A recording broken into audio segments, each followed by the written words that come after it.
All right. Hello, good evening. Welcome to another live episode, the BCSN SportsWrap, right here on the Black College Sports Network.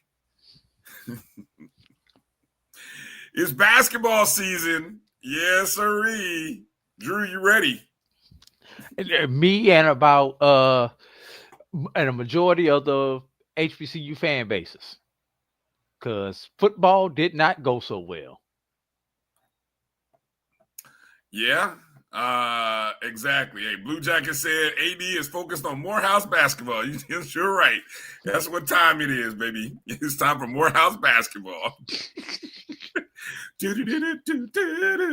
But speaking of Morehouse football, if you missed the game last night against Clark Atlanta, you missed I did. I did. Let me say hello to everybody first off. Hello to everybody joining us. This is the BCSN SportsWrap. We've been around 9 years. 9 years that Drew and I have been doing this show, the longest running HBCU sports talk show on the interwebs. Thank you for coming in, joining us. However, and wherever you're watching us, you might be watching on Twitter, Instagram, YouTube, Facebook. Be a part of our chats. The chats are running on YouTube, my JBN Online, Facebook, Black College Sports Network, BCSN SportsWrap, Facebook and YouTube page as well. I think we can even load in Twitter feed. So if you're watching us on Twitter, also known as X, hello to you. You can drop a comment and we'll get the live comments running on stage. Week number 11 or week number 10, if you are in the Division II level, as they like to call it. But I recognize it as week 11. This is me personally. Drew, I did not get a chance to partake and witness the Battle of the AU, the AUC, I guess. Is that what it's called? The Battle of the AUC or for the AUC? One of those names? It has multiple titles there, Brian. The Battle of the AUC. Yeah, it's got multiple titles. The Big Cat Classic. So depends on who has the game that particular year on which name is out there. Okay. So what did I miss? Recap me. What did I miss? You missed 93 points, Brian. Let's start off with that. 93 combined points. No defense in Morehouse or Clark Atlanta. No defense. That was defense. Obviously. Just neither team decided to play defense at the same time, Brian. Okay. Yeah. 93 points. Who won? Clark, because last I saw, Clark was winning. Yeah, and they held on. Clark Atlanta jumped out 21-0 on Morehouse. First quarter was all Clark Atlanta. Second quarter was even. Third quarter pretty much even. Fourth quarter was all Morehouse, to sum it up. So you had a ping pong type game. If you had your popcorn ready, you definitely got your money's worth if you're looking for offense in that game. Unlike one of our other games in the SIAC where offense was at a premium. Wow. All right. So we have a lot to catch up on. We are officially in championship week mode as we finally know the championship games in the SIAC and the CIAA that will be taking place this upcoming Saturday. So we'll break that game down. Another full action of MEAC and SWAC football at that level on the Division FCS level. Of course, basketball season, a full week of basketball taking place. So been a couple of good upsets by some teams this past week. And Division II basketball starts this week also, Brian. Okay, so this week Division II starts up. Yes. Okay. They'll start this weekend. Okay, that's good. Good. Yeah, so we'll get to all of that. And we got some, we got the ugly business of just stuff. We'll talk about the little brouhaha incident that happened down in the hole. And I wonder, Drew, did this whole thing between Grambling and Bethune-Cookman, did it start on social media with some, let's just say, some interestingly worded messaging from, I think it was Bethune's social media team who dropped the first, and I have to pull those up. So maybe in segment 2 we'll talk about that. I know Chuck Hunt was in the building. I don't know if you see Chuck Hunt in the chats. Chuck was there. I saw a video of Chuck. I shouted him out this morning on Dr. Cavill's show because first thing I saw on my timeline was Chuck Hunt's commentary. Yes. On the game. I mean, on the incident. Exactly. With some slander towards Florida. I was like, whoa, Chuck, come on now. What? But then I had to remember. Gotta take that back to Florida now. Yeah. Then I had to remember he was talking about them Wildcats, So, the mangy Wildcats, they learn, they know how to muck up some stuff. But anyway, so we'll talk about that in segment 2. We'll get to that in segment 2 because I got some very sharp comments and criticisms that I want to lay out. And is it as sharp as Coach Joseph's comments and criticisms? Well, that's who I'm going after. I got some comments towards Coach Joseph. So you tell me whether I'm off base with my take on his take, and then we'll go from there. Edwin said, "Oh my God, come on, Edwin! I take no responsibility for what happened in the hole. I did not have anything to do with that. Come on now, don't you dare do that to us. We had nothing to do with that incident, nothing at all. Come on, man, come on, man, stop it. Come on, don't slander us like that, Edwin." Edwin said it started with us, Drew. Come on, man. That's not even fair. That's wrong. How? I was in Atlanta, man. I didn't throw no rocks, man. Right. Yeah. So good stuff. I don't know whether he hit the button like 3 times or you sent it like 3. Come on, Edwin, man. Stop it. He sent it like 3 times. Come on, man. Stop it. You're doing too much. Okay. Let's start. Let's start with the big headline story, Drew. I'm trying to get my notes and stuff together, but let's start with the SIAC action, right? The 35th Fountain City Classic between Albany State and Fort Valley State. Now, Drew, I love the way you can hype things up. Sometimes you have a great way of hyping things up. Drew, if I recall, Drew said that there was, well, let me see. How many weeks ago did he say this? This was obviously before Albany State clinched. But you said there was always a sliver of a chance that Fort Valley could make this interesting. I lied to myself. You did. They did the exact opposite. They got beat 48-3 by Fort Valley State, and Albany State stays undefeated in the SIAC play and finishes the conference regular season perfect. And if I'm not mistaken, Albany State's only loss this year was to Florida A&M, a game in which they led at halftime.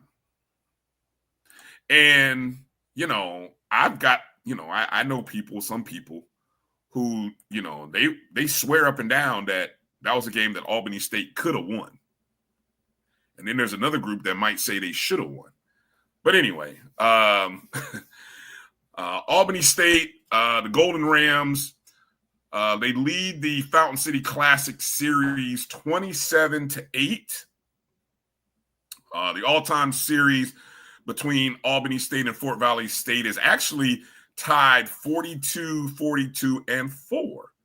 So ever since they moved that game to Columbus, Georgia, in McClung Memorial Stadium, it has been all Golden Rams. I wonder if Fort Valley State making enough money for this series, or might they kind of say, yeah, let's return back to a home and home where we were actually doing pretty good. I'm just thinking out loud here. I'm wondering. Oh, that game for those two institutions makes a lot of money, Brian. It does. Okay. Yes. Okay. All right. So Isaiah Knowles connects with a 45-yard touchdown to Jamarian Davis on the opening drive.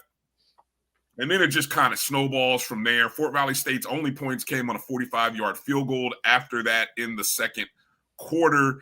And then the route was on Rodney McCray with a 34-yard touchdown run. Tyrell Gainey with a pick six for a 21-3 lead. Tyant Weiss with a 1-yard run. It's 28-3. They're even running trick plays in the ball game to go up 35-3. Knowles to Jamil Williams. The dirty blue defense holding your rival to 3 points is just nasty work. So all in all, just an outstanding game. Albany State goes into the postseason as Eastern Division champs, and they are going to host the 2025 SIAC. Brian, correction. SIAC champs. Remember, there are no longer divisions. Okay. All right. Well, okay. I'm just going off what the notes read. So Albany State is they were unbeaten in conference. You did that. Not me. You did that. Come on now. Back to the championship game. It is Saturday, 1 p.m. Eastern on ESPN Plus. It'll be at Albany State. They're hosting. So that should be a good game. Now, who will Albany State play?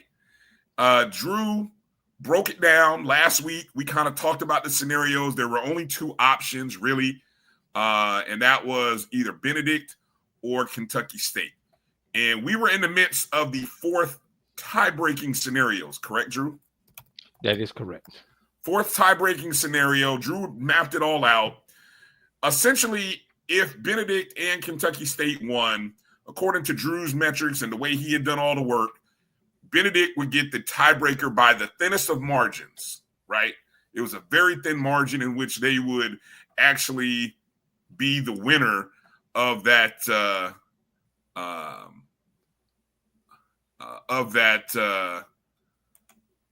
what do you call it? Of the tie-breaking scenarios, right? Correct.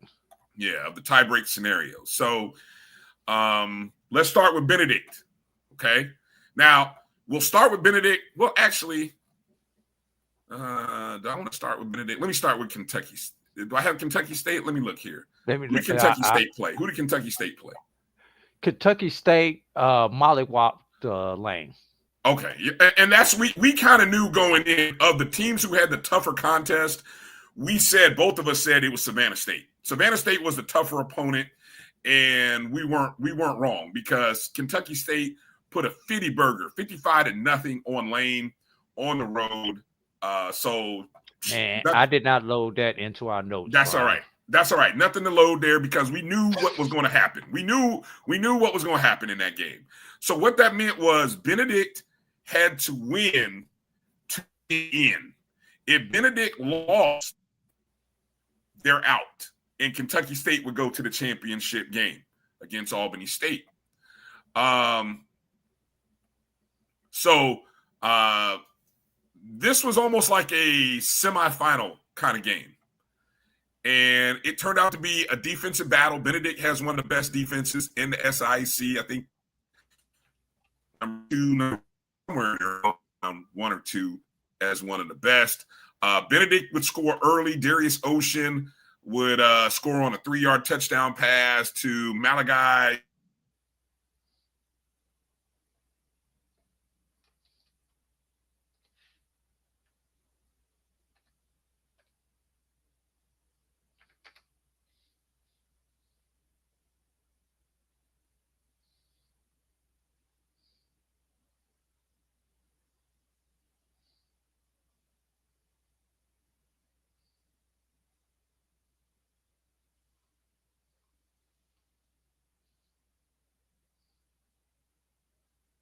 Looks like we lost Brian there.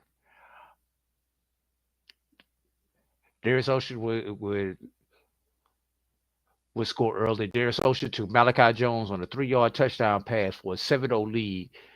And that was pretty much it for the day. Benedict leads the field with three intercept these points on the field, 3 interceptions thrown and 3 missed field goals keep Savannah State in the game. Savannah State did have some late heroics, though, as Tadarius Vaughn takes a short pass and turns it into a 74-yard catch and run down to the Benedict 4. On the next play, Joseph Hampton scores from 4 yards out to tie it at 7-7 with 2 minutes and 5 seconds left. A Benedict Hail Mary is intercepted to send it to overtime. So, Brian, before we even get to overtime, we knew this was going to be a defensive battle, Brian. End of regulation, it is 7-7. Let's think about that. And you have the game goes to double overtime. In the first overtime, Logan Koricki drills a 27-yard field goal to make the score 10 seconds. Savannah State gets down to the 2-yard line, and then Omari Terry makes a tackle for loss and then forcing a 27-yard field goal by Savannah State to tie the score at 10-10. Then Savannah State settles for a 44-yard field goal to go up 13-10. Benedict answers on one play. Tristan Morgan breaks multiple tackles on a 25-yard touchdown run to win the game by a score of 16-13. Morgan, 94 rushing yards on 18 carries and the game winner. David Smith adds 71 yards on 18 carries. Terry had a team high 8 tackles and 4 tackles for loss. 2 of them huge in overtime. And Terrence Brown added an interception in the first quarter. Benedict defense holds Savannah State to 2 of 12 on third down. Brings Benedict overall to 9-1. That one is to Albany State as they finish 7-1 in the SIAC. And let's remember the October 25th matchup that Albany State won by a score of 31-3. We'll break that down a little bit further as we predict the SIAC championship game later on in the show. Sounds good. You got your internet back, Brian? Yeah, I don't know what's going on, man. You know, the internet's been down. Well, I've been out of town for I get from back home, fire it back, and then the internet goes. What are you trying to do soon? And you're still buffering there. Just so you know. I am. Still have it anyway. That's what I jump.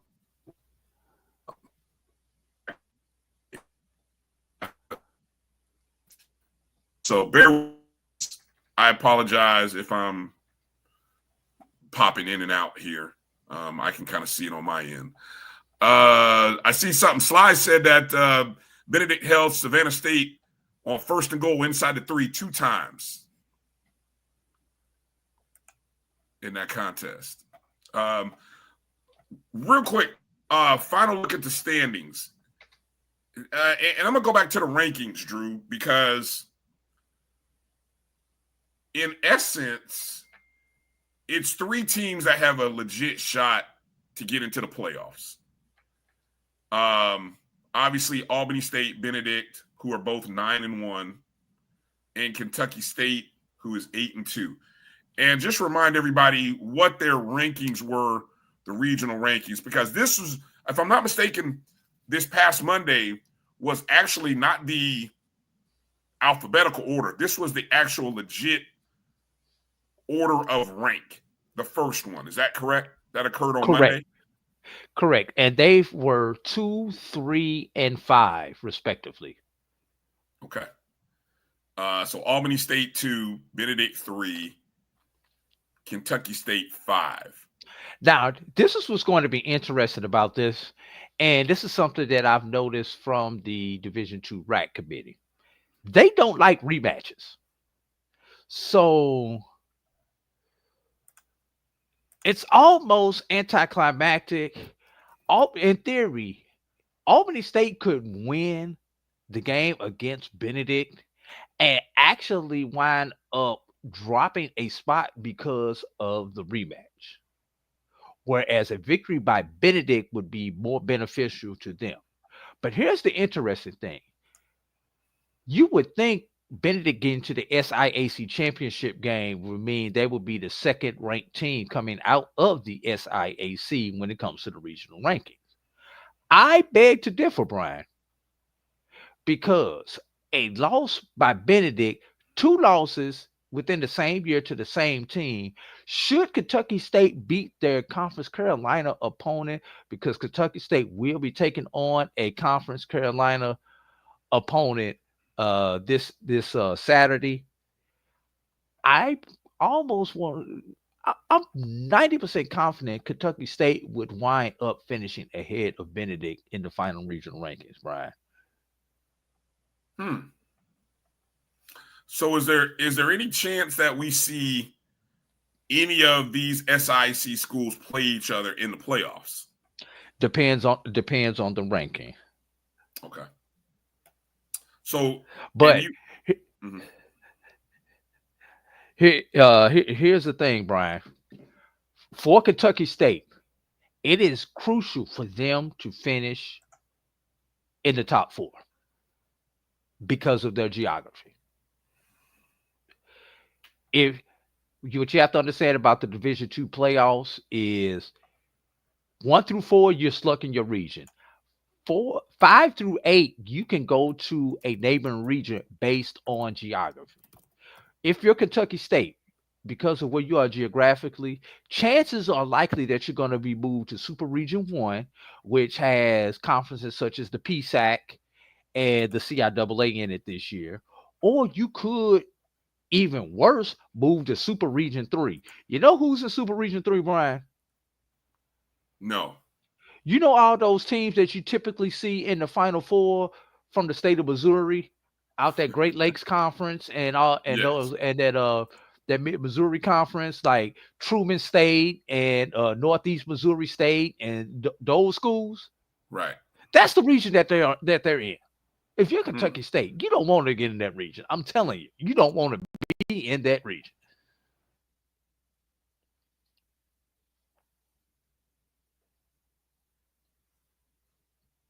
Still there with me, Brian? Looks like Brian has frozen up once again. This is what we're going to do. We're going to take a break, and then when we come back, we're going to get into the CIAA. 3 teams had a shot. 2 teams will be playing this upcoming weekend. You are watching the BCSN SportsWrap exclusively right here on the Black College Sports Network. This is the Dean of the College of HBCU Sports, Kenyatta Cavill of Dr. Cavill's Inside the HBCU Sports Lab with Mike Washington and Charles Bishop. Come mix it up in the lab where the course lecture is in session every Tuesday from 6 o'clock p.m. Central Standard Time on Facebook Live, YouTube Spreaker, or the BCSN app, as we discuss all things about the HBCU sports culture, including exploring the week that was in the sporting HBCU diaspora, as well as the upcoming week of HBCU sports. With me, the Dean, the College of HBCU Sports, on Dr. Cavill's Inside the HBCU Sports Lab with Mike Washington and Charles Bishop. Course lecture dismissed.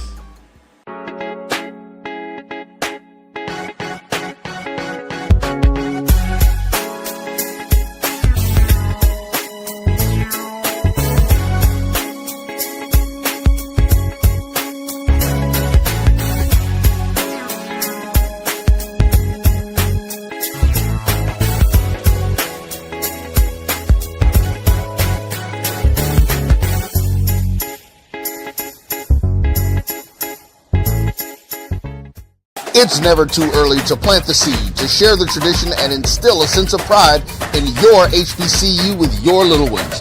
HBCU Pride and Joy Children's Boutique helps you share your school spirit with a wide selection of adorable kids' apparel and accessories officially licensed from your favorite HBCU. Visit hbcupridejoy.com and follow us on all social media at HBCU Pride Joy on Facebook and Twitter. For over 30 years, HBCU Image has been more than just an apparel store. We've been a movement, a statement, a legacy. We celebrate the pride, the purpose, and the culture that make historically black colleges and universities legendary. Whether you're a student or a lifelong supporter, our gear lets you wear your HBCU story with confidence and style. Because when you wear HBCU Image, you're not just wearing clothes. You're wearing culture. You're wearing pride.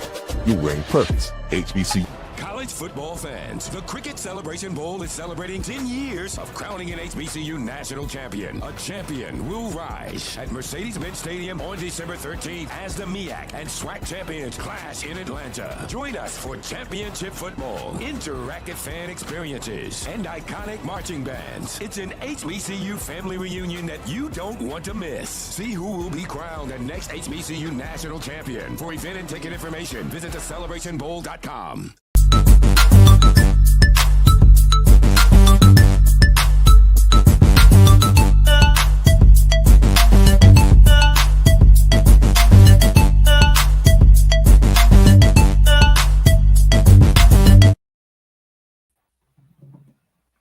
All right, welcome back to the BCSN SportsWrap. Fingers crossed that my internet signal is doing. It's got to be the computer resources, Drew, because it's not the signal. I'm getting a good signal strength.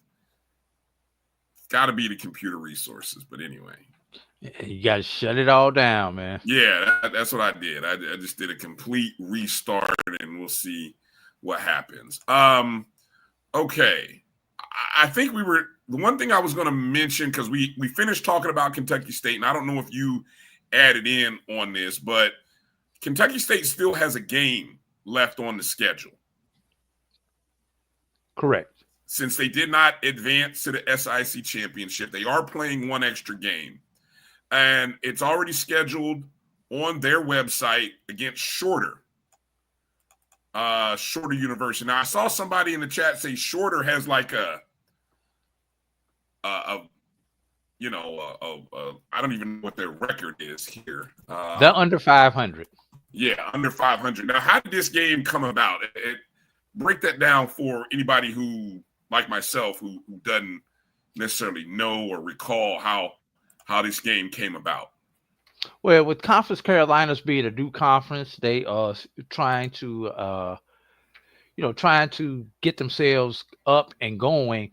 There was an agreement reached earlier this year between the two conference commissioners that they would have their third and fourth place teams, because they also have a championship game, face each other as both conferences try to do something to boost their opportunity to get to the Super Region 2. Well, obviously, our third and fourth place teams in the SIAC made it, but after the top two in Conference Carolinas, everybody else honestly is underwater. Under 500. Yeah, everybody outside of the top two teams, which is North Greenville and UNC Pembroke, they're all under 500. Yes, correct. And technically, in looking at the conference standings, Shorter is tied for 6th. There's only 7 teams in the conference. They're tied for 6, 1-5 in conference play, 2-8 overall. Yes, and what wound up happening, some of those other teams had there was one team, I can't remember which one it is, that had a game already scheduled on their schedule. And then there's also the caveat that the teams will travel no more than 500 miles. So with Kentucky State geographically being where they're at, that's kind of how that game also fell, where Shorter was the closest opponent for Kentucky State. And here's a nice little breakdown of how all that works. Let me move a couple things out of the way here so that we can really see that. Are you able to here it is. Okay.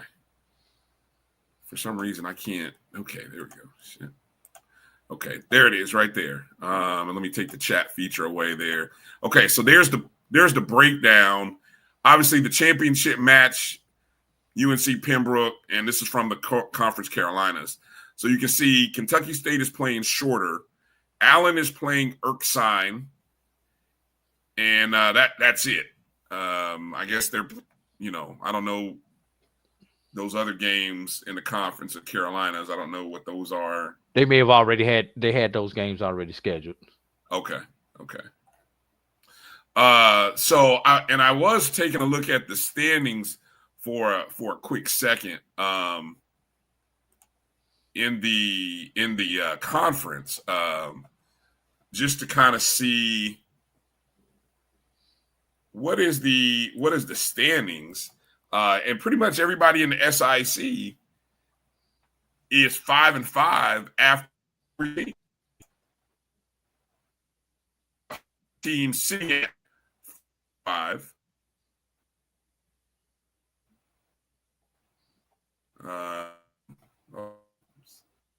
Trying up here. So hold on. Conference. Jesus Christ.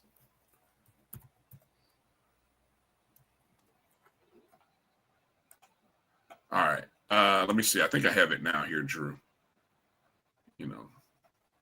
But anyway, I don't. Is there a chance that anybody, a fourth team, can get into the playoffs? Because out of the SIAC, yeah, Allen is the fourth team right now according to standings because of a 5-3 conference record, but they are 5-5 overall. Edward Waters is 4-4 in conference play with a 5-5 overall record. Yes. When Edward Waters decided to lose last week, I think it was pretty much a lock that there would not be a fourth SIAC team. And you know what pains me about that, Brian? What pains me about that is, remember I told you there was still a chance for Morehouse to get in 2 weeks ago? Yes, I remember you said that. We said Savannah State. But you said it, yeah. And the thing was, Savannah State had to lose twice, which they did, Ryan. Mm-hmm. Savannah State had to lose one of the last two, which they did. They actually lost both. Edward Waters had to lose their last two, which they did. But thing number 3 did not happen. Morehouse had to win their last two, which they did not. All right. We'll talk another day regarding the final standings and all that good stuff. But we believe that 3 teams will go on into the playoffs in Region 2 from the SIAC, Albany State and Benedict. Do we want to go over to this? Oh, you speak about Allen, but let's talk about what Allen did there, Brian. They just beat the team that we thought was going to the playoffs a couple of weeks ago, like they stole something, Brian. Allen with the 53-31 homecoming victory over Edward Waters in the AME Classic. Oh, look, I told you when I went and saw Allen last year that this was going to be a good season for Allen. Now, they had their moments, but I think Cedric Pearl really put this team in the right spot to be successful this year. 53 points, Brian. The loss that probably hurt them more than anything is the loss to Savannah State. They lost that game 23-20. Now, obviously, they played Benedict and Albany State on the road back-to-back weeks, lost both of those games. But outside of that, their schedule was very favorable. And I think had they not lost, obviously out of conference, they lost to Morehead State and they lost to Livingstone. Well, Morehead didn't count. Why not? That's Division I opponent. Is it really Morehead State? Yes. Okay. So you had Livingstone out of the CIAA, and then they lost to Savannah State. Those are two losses that, looking at their season, they could have been 7-2 realistically with a really legitimate shot. And look, they're going to play this game this weekend, and who knows? So, interesting. The magic number is 8, Brian. 8 wins. If you can get to 8 Division II wins, you're almost 95% guaranteed to get into the playoffs. Okay. That's why that game is important, which is also why the CIAA may be screwed, especially when you consider Fayetteville State. All right. Can we jump over to the CIAA, or do we want to set up the SIAC championship game and talk about that first? No, let's keep them waiting on the championship games, Ryan. Let's go to Fayetteville State. Okay. So it was 3 teams that had a shot going into the final weekend in the CIAA: Virginia Union, Johnson C. Smith, and Fayetteville State all had a shot. And Virginia Union, who did I say? I just said that wrong, didn't I? Virginia State. I think I said Virginia Union. It was Virginia Union, Johnson C. Smith, and Fayetteville State all had legitimate shot. Fayetteville State was taking on Winston-Salem. Virginia Union taking on Virginia State. Johnson C. taking on Livingstone. All relatively interesting games to kind of consider going into the matchup. Virginia Union, of course, taking on their rival, Virginia State. We know how that game, of course, this was a matchup that was the 2 weeks in a row they played last year.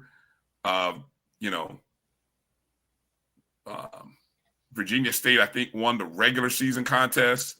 Then Union turned around and won the championship game.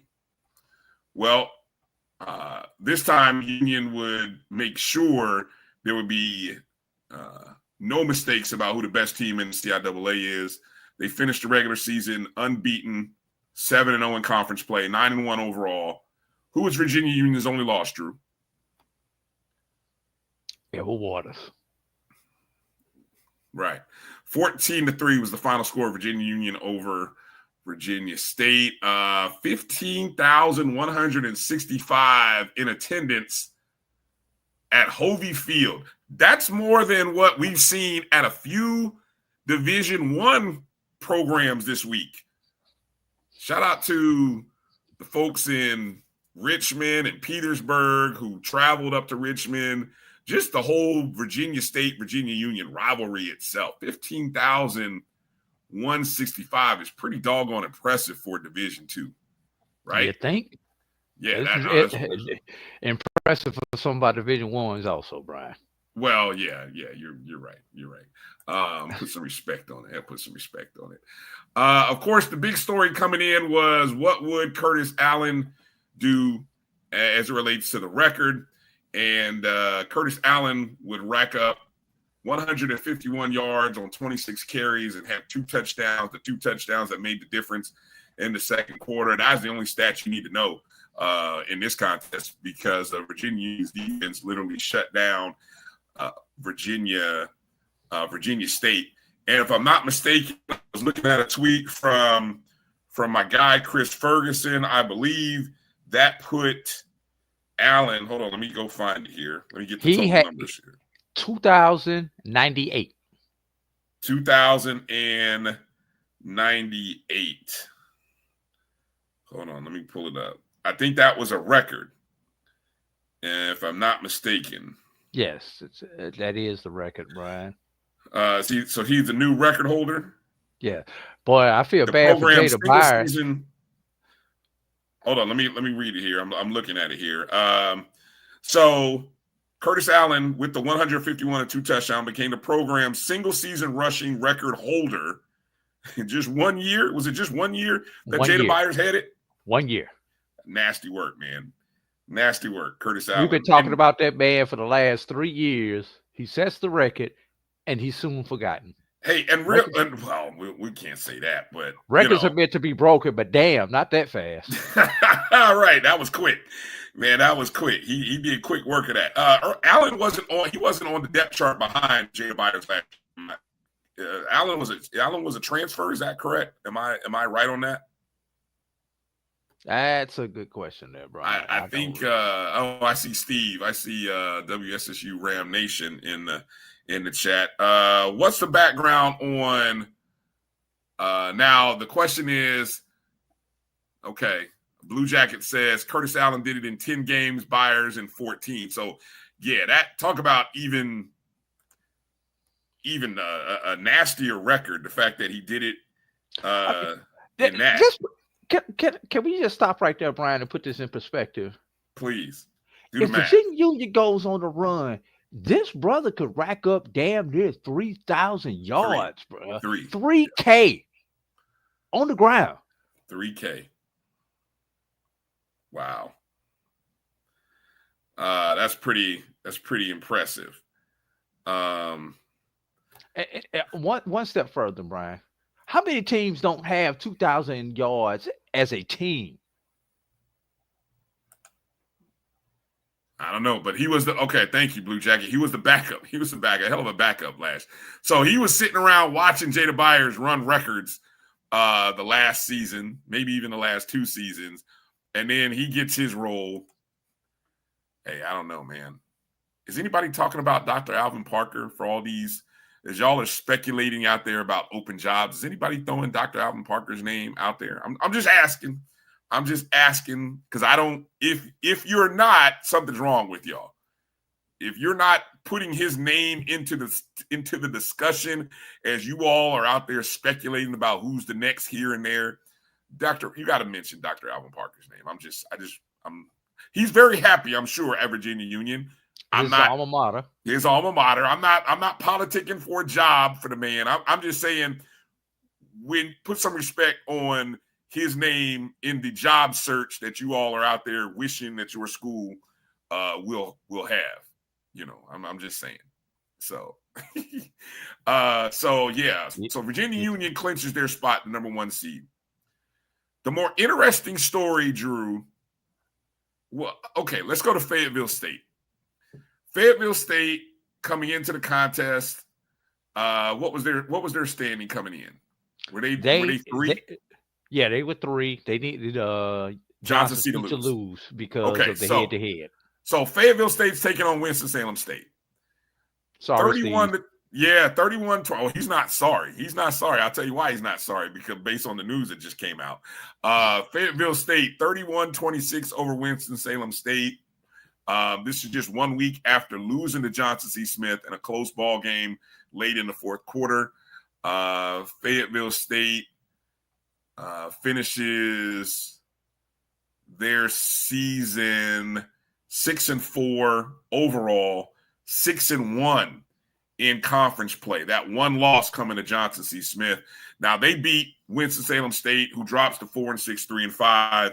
And breaking news that just came out coming from HBCU Game Day 33 minutes ago, the Robert Massey era at WSSU is over. And I have a feeling that that there was some finally. Hold on, I saw did I see someone type finally? Is that what I saw in there in the chat? Anyway, Massey resigned. Apparently, effective date is December 31st. So, Robert Massey. Yeah, he had a 6-year run. Remember, this is the coach who was like an interim coach for a couple years in a row. I want to say it was 3. Yeah. It's like so. And then it's so, if you're not following WSSU Ram Nation, you're missing out. But as Steve so eloquently put, over the last 5 or 6 coaches, he is the only coach to not win a conference during his time. So, and he had 6 years to do it. So, it is what it is, right? Okay, so with Fayetteville State getting in, that means Johnson C. Smith had to overcome the heartache of last year. Again, to set this up, last year, Johnson C. Smith was 8-0 going into the final 2 weeks of the season, only needed to win 1 game to get to the championship. They lost both of those games last year. I know how that feels. Last week, they got over the first hurdle and beat Fayetteville State, a team that they hadn't beaten, on the road at Fayetteville in like over a decade. This week in the longest, is it the oldest? Longest? It was the first oldest. It was the oldest HBCU game. The first HBCU game between Livingstone and Johnson C. Smith. For those who need a little education, which one was Biddle College again, Drew? That would be Johnson C. Right. Okay. This one would go down to Johnson C. Smith getting a fourth quarter touchdown with 4:59 to play. Kelvin Durham to DeAndre Proctor from 24 yards out to give Johnson C. a 26-21 lead. And that would end up being the final score of the ball game. Johnson C. gets the monkey off the back, and they are going to the championship game. I believe it's the first time I saw it. Hold on, let me see if I can find it again. It's the first time since 1972. Drew, before I was even born. Jesus. You too? No, That was my year. That was my year. Man, there's not too many times that we can say, look, we've watched a lot of sports and we've seen it. It's not too many times at this stage in our lives that we can say, this is the first time since I was born that this team has gone and done something. But yes, indeed, the first time since 1972, before I was even born, Johnson C. Smith going on to the CIAA championship. Boy, if we did what we didn't have in 1972 versus what we have now, it would be, that's a whole podcast in itself, right? That's a whole podcast. Yes. Somebody has to do that. Somebody, let me see, what was gas prices in 1972? Maybe we could do a quick little internet search and give us what was gas prices, what was a loaf of bread. Let me see, what do they usually do? Gas prices, loaf of bread, a dozen eggs. What was the number one TV show in 1972? The number one song in 1972. Disco was out, Brian. Disco was out. Disco, right? Yes. There it is. And Brian, Apollo 13 was 1972. Not the movie. You're actually you're talking about the actual incident. Some people will hear you say that and say, "Oh, you're talking about the movie?" No. Not the movie Apollo 13. The actual real event Apollo 13 happened. Man. Yeah. Who won the World Series in 1972? One other thing from 1972, and see if you remember this. Way down in the jungle deep, the signified monkey step. Dolomite. See, before I was born. Rudy Rainbow. Before I was born. I don't know nothing about that. I know Pam Grier was doing her thing. Pam Grier was doing her thing on screen. I went back and watched some of them videos. Ooh, Pam Grier was so fine. So beautiful. Jet and Ebony magazine was a thing. Magazines were a thing back in 1972. Jackie Robinson was still alive. Woo. The Oakland A's and Reggie Jackson played for the A's Reggie back then. Jackson, Dave Stewart. Was it Dave Stewart or Vita Blue? Hold on. Vita Blue. It was Vita Blue. I knew it was a black pitcher. Vita Blue and Reggie Jackson were leading the Oakland A's. Again, the Oakland Athletics in the World Series back then. Institute price control. Yeah. Man. Oh my God. 1972. Have fun with that, Johnson C. Smith, man. I mean, their social media team should be they should be doing they should be doing all kinds of stuff all week talking about where were you, or we know half the kids on campus weren't where even were thought of. They weren't even in that millennium, Brian. What were your parents doing in 1972? That should be what your grandparents doing for some of them. Right. What were your parents doing in 1972? Have your parents even met yet? That's the question that they should be asking these kids. Did your parents even meet yet back in 1972? Brian, we still had regular gas, leaded gas. And one other one. Brian, the Pittsburgh Steelers had not won a Super Bowl yet.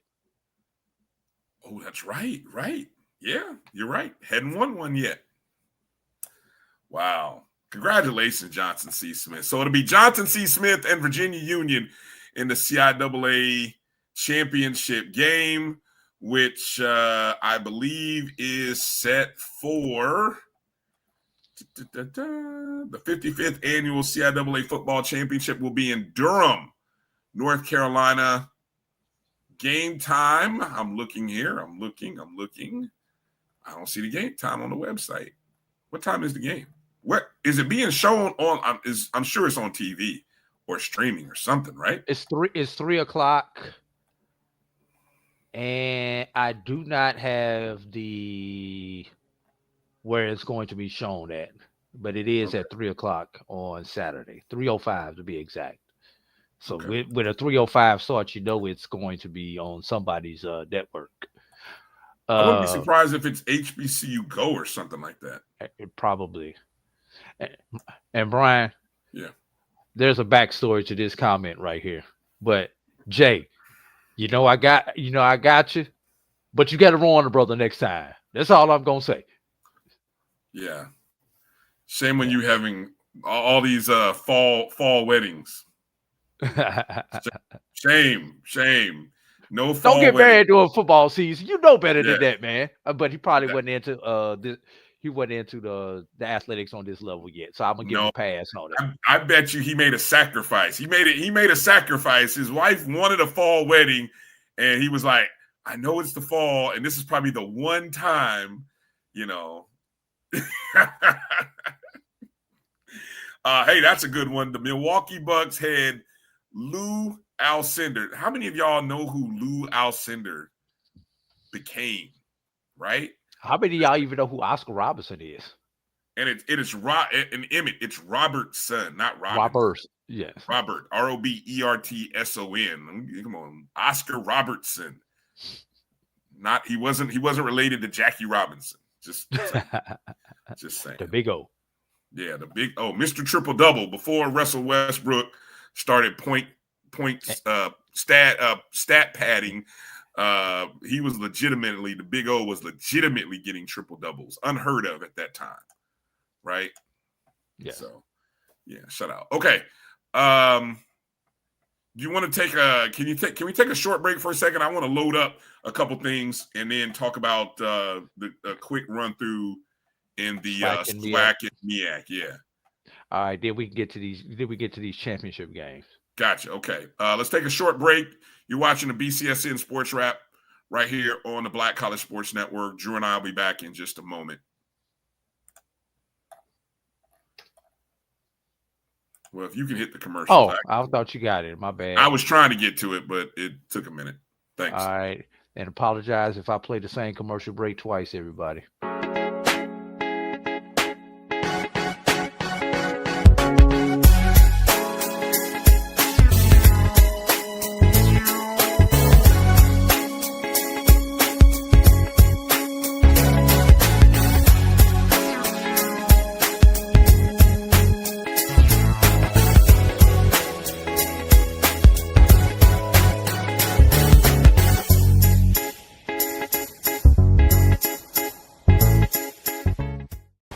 Football fans, the Cricket Celebration Bowl is celebrating 10 years of crowning an HBCU national champion. A champion will rise at Mercedes-Benz Stadium on December 13th as the MEAC and SWAC champions clash in Atlanta. Join us for championship football, interactive fan experiences, and iconic marching bands. It's an HBCU family reunion that you don't want to miss. See who will be crowned the next HBCU national champion. For event and ticket information, visit thecelebrationbowl.com.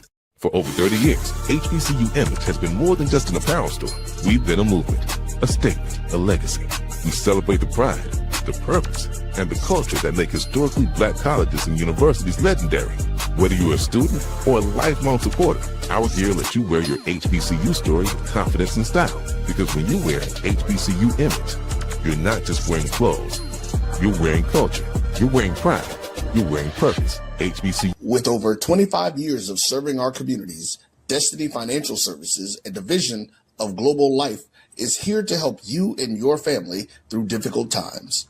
From cancer care to accidental industries to cardiac care, we all know that there are times that you can't control what happens in your life, but you can be prepared to weather the storm when it comes.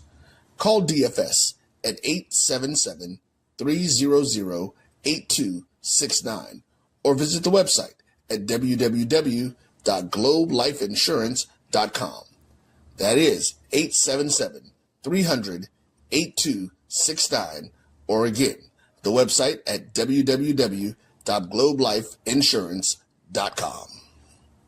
ESPN Events presents Red Lobster Band of the Year, a title reserved for elite HBCU marching bands. A season-long competition that culminates in Atlanta on Friday, December 12th. Drum majors, percussion, drill, auxiliaries, musicality. All aspects will be examined by the toughest judges in the world of college bands. 4 will qualify for the big stage, where national champions will be crowned. Follow us on social media for rankings updates throughout the season. And join us in Atlanta on December 12th. For event and ticket information, visit bandoftheyear.com.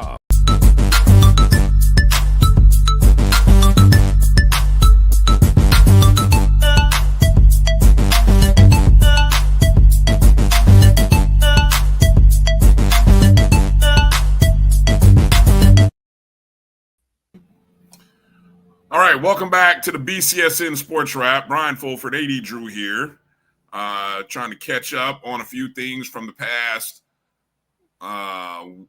weekend of HBCU football and action, of course. Anybody got a score on that Grambling Howard men's basketball? I saw somebody posted something in oh, here it is. Lawrence. There you go. Appreciate the update. This game is happening right now on ESPN Plus, I think. Men's basketball. Grambling State 61, Howard 53. Appreciate the update, Lawrence. Keep those stats coming. Speaking of basketball, real quick, before we get into talking football again, I think some of the big upsets over the weekend, you had UAPB's women going on the road and getting a win at Memphis. I was just at Arkansas Pine Bluff, Drew. Not a far trek from Memphis, but that was a big win for UAPB, opening the season like that. And then I think the other game that was a eye opener. You heard it here first from Liv for Hoops. She told us on last Sunday's show to watch out for Bethune-Cookman's men playing Auburn. And doggone it if she was not right. Auburn was a 24.5-point favorite over Bethune-Cookman. Bethune-Cookman, I think it was plus 700 on the money line. Might even been even more. But they took Auburn, right? They took them to double overtime, essentially. Lost 95-90 in double overtime. But it was a very, from our perspective, it was a controversial game to some degree if you go back and look at the stats. If you look at the stats from the free throw line, Auburn almost 3-1 in terms of free throws shot and made. Big difference in the ball game. Also, thank you, Dave. Howard's women went and beat Providence on the road. I don't know if that was the season opener or if that happened on Wednesday or Thursday. But so those were your three. I don't think I missed anything. Those were the three games that, schools were playing, quote unquote, power conference schools. So shout out to basketball programs. Good stuff there. Okay. Over at FBS level, SWAC. I don't know if that's a real thing, but I'm just going to say it is. I was going to say, let's start in the MEAC, Brian. Let's come back. Let's say the SWAC. I don't have MEAC graphics pulled up, but okay, Drew, since you want to jump to the MEAC. You got to start with Friday night, Brian. Friday night. I'm not prepared to talk about the MEAC, so I'll let you go ahead and start since you are. All right. In a defensive battle, with Delaware State and Morgan State almost had identical yardage, Brian. Delaware State wound up with 283, and Morgan State wound up with 285. Delaware State does all of its scoring in the first half, then hangs on as Morgan State rallies late. Let's take a look at some of these key drives there, Brian. Delaware State goes up 7-0 on the running back. James Jones rips a 78-yard run on just the second play of the game. 2 plays, 79 yards for that total drive, Brian. Morgan State would come back with a field goal, and this is on a 37-yard field goal to cap off a 10-play, 41-yard march. Delaware State goes up 14-3 after a short field, after a turnover. Amari Francis punches in the run for the touchdown on 6 plays, 28 yards. Delaware Morgan State comes back with a field goal, 19-yard, 5-play drive. Then Morgan State scores a touchdown when Randall breaks a 67-yard touchdown run on the first play of the quarter. 2 plays, 72 yards. They go for 2, which is no good, and that is the decisive play in the ball game there, Brian. Look at some of the key players. James Jones, 13 carries, 115 yards, and 1 touchdown. Kaden Bennett, 16-24, 179 yards. Did throw 2 INTs. Delaware State's defense had 5 sacks for 49 yards. Held Morgan State to 3 of 14 on third down for Morgan State. Randall Naughton had 7 carries, 104 yards, 1 touchdown on the day. And Alex Amaya had 2 field goals and 6 punts. Wide receiver Joseph Kennelly Jr., 3 catches, 40 yards. So, Brian, that was our Friday night in the MEAC. Delaware State getting primetime games. Who'd have sunk it back when they did this schedule that these games, I guarantee you they gave these games to Delaware State because of who the head coach was, not expecting that Delaware State would actually be competitive at this point in time in the season, Brian. Isn't it Delaware State's first winning season since forever?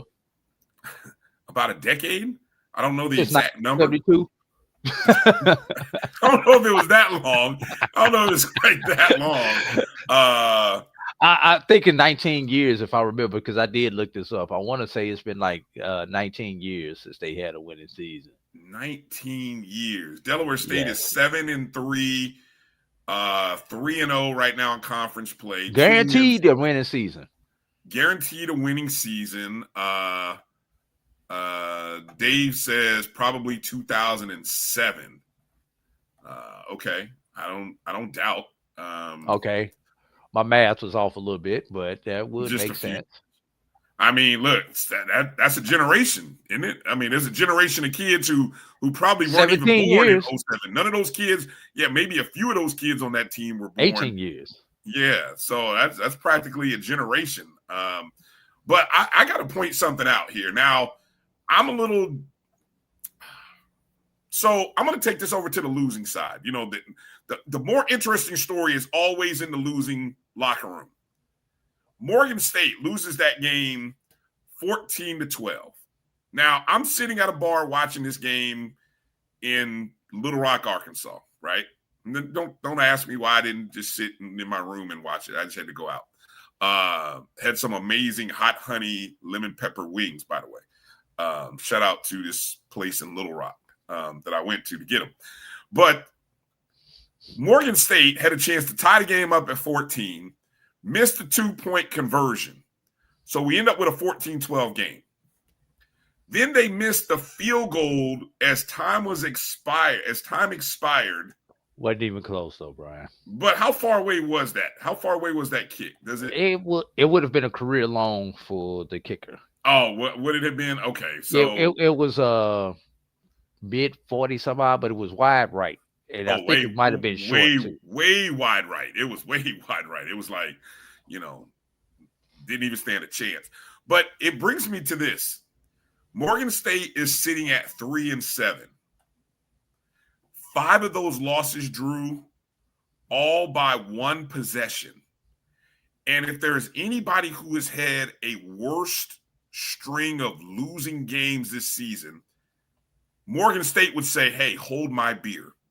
Because of those 5 losses by one possession, here's how this all – I just looked it up because I thought of this as I watched that ball go wide right. I said, damn, another loss in the last minute for Morgan. Okay, opening the season against Towson University, the Battle of Greater Baltimore. They had Towson on the ropes. They're up 22-20 or 22-21. They end up losing with 24 seconds to go. Lose to Towson 27-22. Okay. Fast forward to the Circle City Classic. Now, this one actually went their way, but it probably shouldn't have because Miles College was on the verge of kicking what would have been a go-ahead field goal that would have given them a 3-point lead under a minute to go. Instead, with the score tied at 17, Miles blocks the kick. And I'm talking, this was like a chip shot kick, Drew. This is maybe about a 25-yard kick, maybe less. It's blocked, returned for a touchdown. Morgan State avoids losing to a Division II team 24-17. Woo. Okay. The following week, they lose to Georgetown University on a Hail Mary, 27-24. Okay? They go ahead and win homecoming against a school that's not even a Division I team or an NCAA or an NAIA school. You can figure it out. Then they go to D.C. And if I'm not mistaken, in overtime, they lose at Howard 33-27 in overtime. Okay? Then they travel to South Carolina State. And the game was probably closer than the score. So they had cut it. They actually outscored South Carolina State 30-3 in the fourth quarter. But they lose by 6 points. They lose 36-30. Okay. Then you add this game. 5 games, all within a possession, Drew. 1 score. Now, I don't like doing the hot seat thing. But what's the vibe? What is the vibe for Damon Wilson now in his 3rd year at Morgan State? Are you close? Are you any closer than you were before Damon Wilson in year 3? Or are you willing to let it let's just see what happens one more year with Damon Wilson. And again, I'm not calling for any jobs. I'm just asking the question. Drew, care to answer? And Morgan State upcoming, they got Norfolk State at Norfolk State, and then they host North Carolina Central to end the season. This is the anti-Southern of 2024, Brian. Remember, Southern was a team last year that won games like that. Mm-hmm. So, I mean, you have to think that Lennon, stop it, Lennon. Hey, look, him and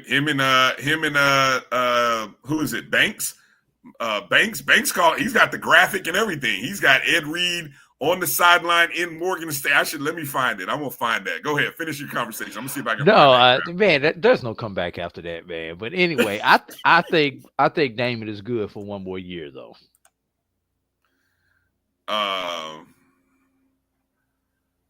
Who are that? What are we talking about? What are you talking about? Who's gonna have Morgan fighting next week? Huh? Who are they gonna fight? Just win one of these close games for a change. They're 1-5 in one-score games. 1-5 in one-score games. That's all I'm gonna say.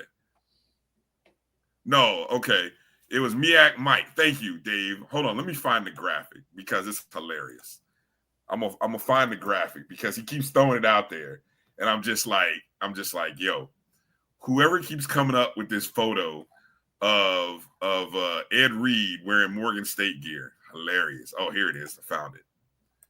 I mean, and look, it kind of makes if you're going to send a guy out there if you see the success that Delaware State is having, aren't you kicking the tires if you're Morgan State with all this new money, all this Mackenzie Scott, all these McKenzie millions that Morgan State is getting? Aren't you kicking the tires? It makes sense for one reason and one reason only, Brian. Baltimore Ravens. That's the only reason it makes sense. That's my point. That's what I'm saying. That's why it makes sense. Stop trying to send Ed Reed to schools down south. It didn't work. You saw what happened. Ed Reed in Florida didn't work. Ed Reed in Baltimore, though, that's all I'm going to say. Again, I'm not calling for any jobs. I'm just, Brian. Interesting. There might be another school that direction that might be interested in the Ed Reed. And once again, not calling for jobs. But what about 40 miles south? 40 miles south. Oh, HU? No. No? No. Who? The school between those two in the little triangle up there. Lord, geography. Geography is not my strong suit. Division right 2, Brian. Division 2. I'm at a loss, Drew. Help me out. Tell me who. Bowie. Bowie? Yes. Would Damon let me not do this. Let me not do that. Damon wouldn't be going back. Would Ed consider going to a division? Would Bowie want? Would they? How quickly would they accept Damon Wilson back at Bowie? I'm talking about Ed. Well, I'm talking about Damon. How about that? I'm just saying. Let me stop. Let's stop. Okay, let me stop. Brian, breaking news. Lenny Wilkins, long time. Lenny Wilkes. Lenny Wilkins. Is it long time basketball coach? Wait a minute. Let's get the name right first off. Is it because in the chat, see, you get folks Lenny in the Wilkins. Chat get names it's wrong, Lenny left Wilkins. and right. Is it's it Lenny Wilkins? Yes, okay. It's Lenny Wilkins. Okay. Long time basketball coach. Also a Hall of Fame basketball player, passed away. He died and he was 88 years old. 15-year playing career, 9-time All-Star, twice led the league in assists. Then he was a player coach for 4 seasons with the Seattle Supersonics and the Portland Trail Blazers. Led the Supersonics to the 1979 NBA title and was NBA's Coach of the Year in 1994, won 1,332 games. That ranks number 3 all time. He coached in 2,487 games, which is the most in history. And he won the 1996 gold medal as a coach. That would be Dream Team. Is that considered Dream Team 2 or Dream Team 3? What was the year again? 96. Is 94 considered Dream Team 2? Yeah, 96 is Dream Team 2. So it would have been Dream Shaq. Team 3. That's Shaq, Reggie Miller. There was a couple carryovers from Dream Team 1 that played on 2. Yeah. But that was the Atlanta. That was the Atlanta Olympics in 96. The Atlanta Olympics. Yeah. Here you go, Brian. He is one of only 5 men to be in the Naismith Basketball Hall of Fame as both a player and a coach. And here are the other 4. John Wooden. Ever heard of him, Brian? I have heard of him. Yeah. Bill Sharman. How about that one? Not soft. Tommy Heinsohn. Celtic legend. Bill Russell. Another Celtic legend. Yes. So those are the 4. And last thing, Lenny Wilkens has the unique distinction as being not only a top 75 player in NBA history, but also one of the top 15 coaches in NBA history. Talk about 2 distinguishing careers, Brian.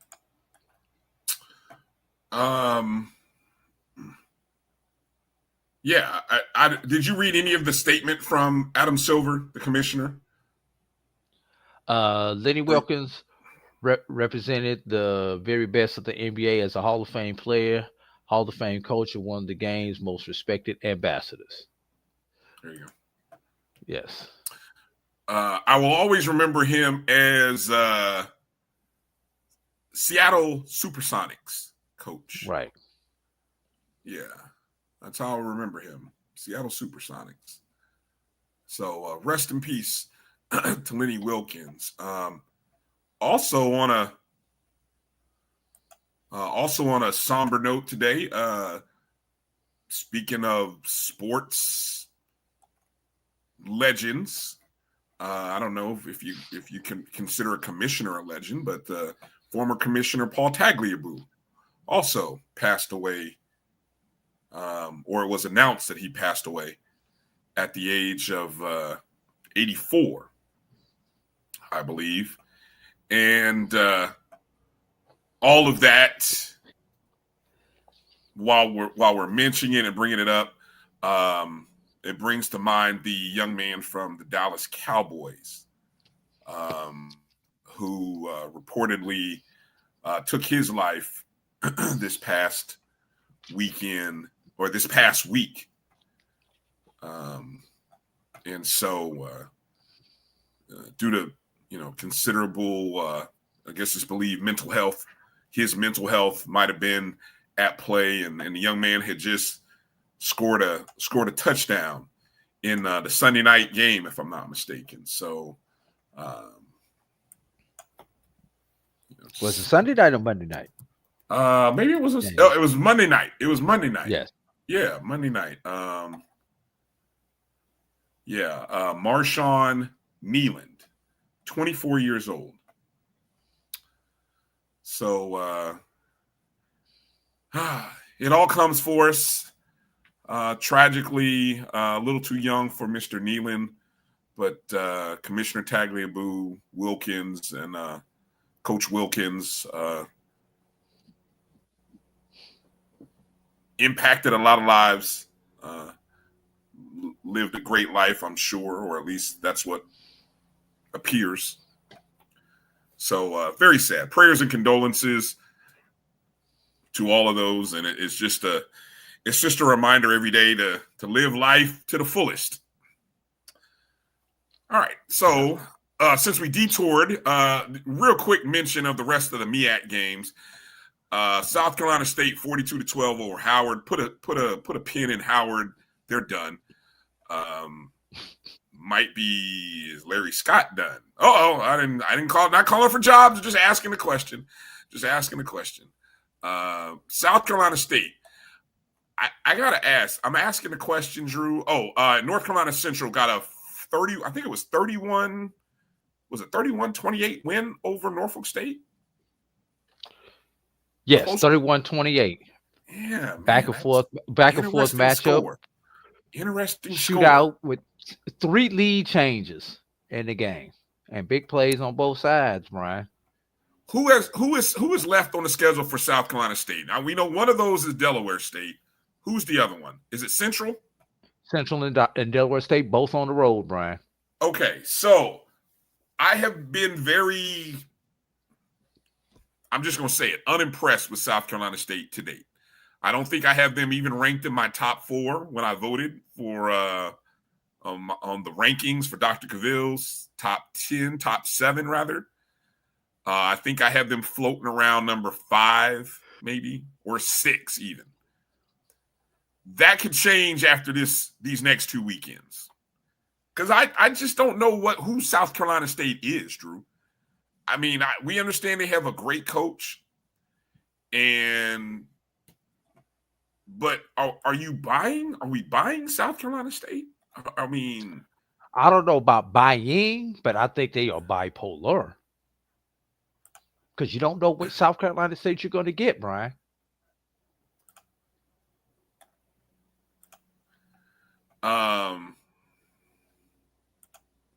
I was trying to pull up their schedule here because I think that's what kind of, when I looked at their schedule, I mean, they're 7-3.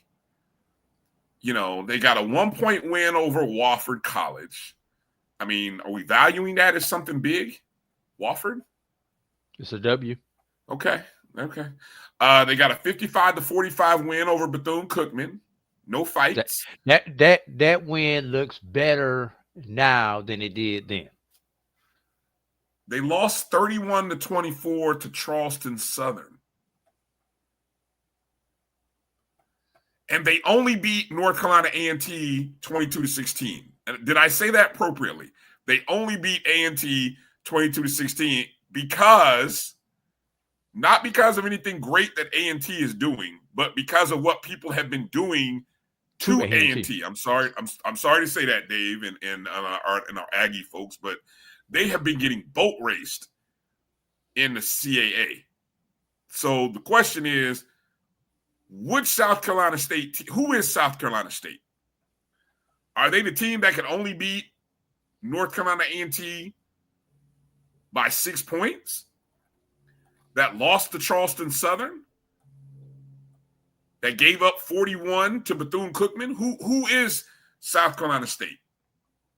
I guess we're going to find out these next 2 weeks, huh?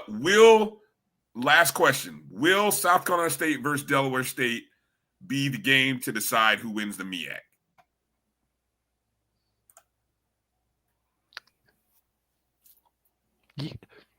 One way or the other, yes, Brian. One way or the other. Well, because even if South Carolina State loses to Central, that game is still going to determine who wins the MEAC, because assuming Delaware State beats Howard, they still would need a victory in that game, because a South Carolina State loss to Central, but a South Carolina State victory against Delaware State will create a 3-way tie, Brian. So some way, somehow, that game is going to determine the MEAC title. The only way it doesn't, Brian, is even if Delaware State loses this weekend, that game is still going to determine the MEAC title. Okay. That's your de facto MEAC championship game, Brian. So you pointed out something very, very interesting. South Carolina State goes on the road for their last 2 games. Delaware State hosts at home their last 2 games. And while North Carolina Central essentially needs help at this point, I mean, they obviously have to beat South Carolina State to even still have a shot, but then they have to hope that South Carolina State beats Delaware State to end the season. And then we're looking at whatever MEAC-ish scenarios there are. Yes. Beautiful. Love it. All right. Can we jump to SWAC? SWAC it up. All right. SWAC scores from the weekend. My graphic will load up. One more time, but it won't load. Can you hit the graphic there? I don't know why it's not loading up for me. Hit the SWAC scores. There it is. See, it worked for you. The return of Fred McNair to Alcorn does not go well. Alcorn with a 35-17 victory. Alcorn State has won 3 games in a row, Drew. They celebrating in the locker room after every win. I mean, where is it? Can this Alcorn State, is this Alcorn State a dare I say, a threat to the I love? I mean, it's a different Alcorn State than the team the first half of the season. That's the only thing that Alcorn State could be a threat to, because they have nothing coming in the West. So the only thing that they could do is upset the apple cart by beating Jackson State at this point in the season, Brian. Okay. I don't want to hear from the I love that's in the chat that it won't happen. We're just pointing out fact, everybody, because Alcorn State cannot win the West at this point. That's the only thing they have to play for, is to knock Jackson State off.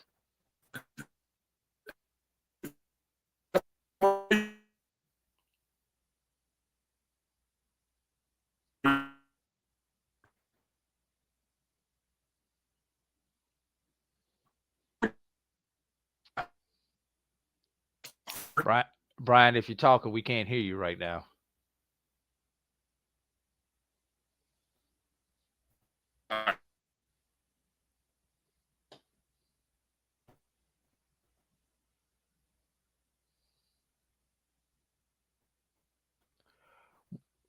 While we continue.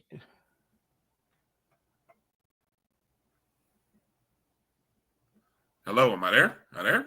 You're there now.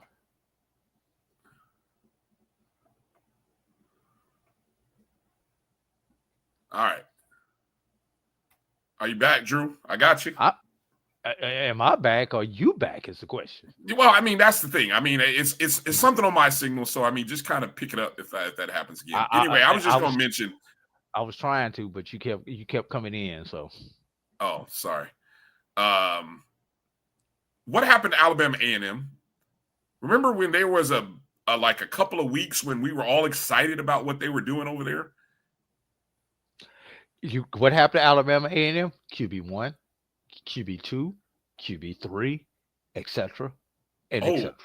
They're okay. So I didn't know they lost that many quarterbacks. Really? Well, you got to remember they lost QB1 before the season even started due to eligibility, Brian. They opened the season with QB2. Well, I don't know. Did they really? I mean, who you're talking about, Hodges? Yes. That's who I thought would have been QB1, but, let them tell it. But okay. And then Quad Brown, right? He got hurt. And what the backup was doing he's out. So now you're saying QB3 is gone too. Yeah. I mean, it's something about the state of Alabama being allergic to starting quarterbacks right now, Brian. Gotcha. Speaking of Alabama, the Hornets 44 over Texas Southern. No antibody, no problem with the Hornets. What's the latest on the very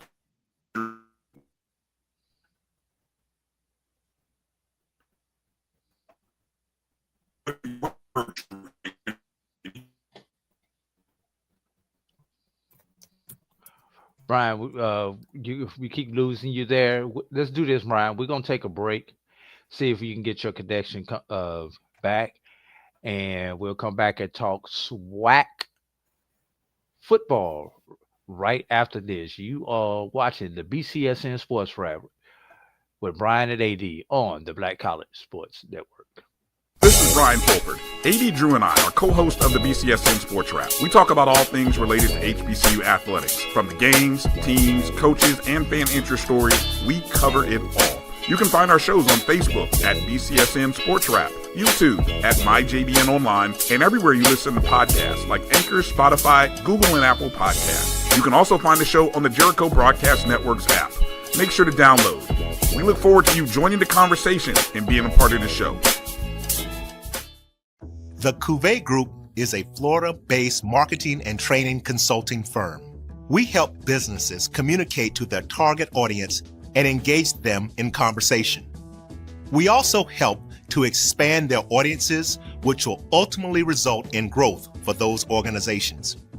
In addition to being a certified constant contact specialist, my colleagues and I are also certified in John Maxwell Leadership Principles. We use these proven principles to conduct workshops, training, and private coaching sessions for individuals and companies looking to take things to the next level.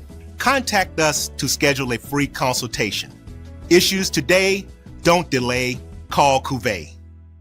For over 30 years, HBCU Image has been more than just an apparel store. We've been a movement, a statement, a legacy. We celebrate the pride, the purpose, and the culture that make historically black colleges and universities legendary. HBCU Image, a Kenny T's company. College football fans, a champion will rise in Atlanta on December 13th. SIAC champion, SWAC champion, the 10th Cricket Celebration Bowl, crowning an HBCU national champion. For event and ticket information, visit thecelebrationbowl.com. ESPN Events presents Red Lobster Band of the Year. Returning to Atlanta on December 12th, 4 bands will qualify for the big stage, where 2 national champions will be crowned. Follow us for rankings updates throughout the season, and join us on December 12th. For event and ticket information, visit bandoftheyear.com. When it comes to professional learning, teachers deserve better. From the leader in online learning, Stride brings you the Stride Professional Development Center, an on-demand library of mobile-friendly courses that gives teachers choice and flexibility, allowing them to learn anytime and anywhere. Our dynamic courses provide bite-sized learning and help educators advance their knowledge while also gaining professional development hours. It's time you take charge of your learning. Visit us today to get started.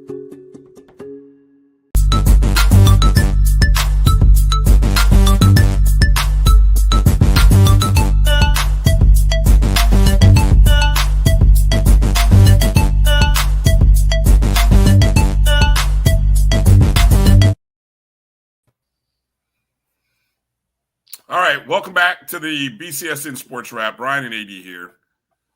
Hopefully, this will work for me and alleviate any of my internet issues. All right.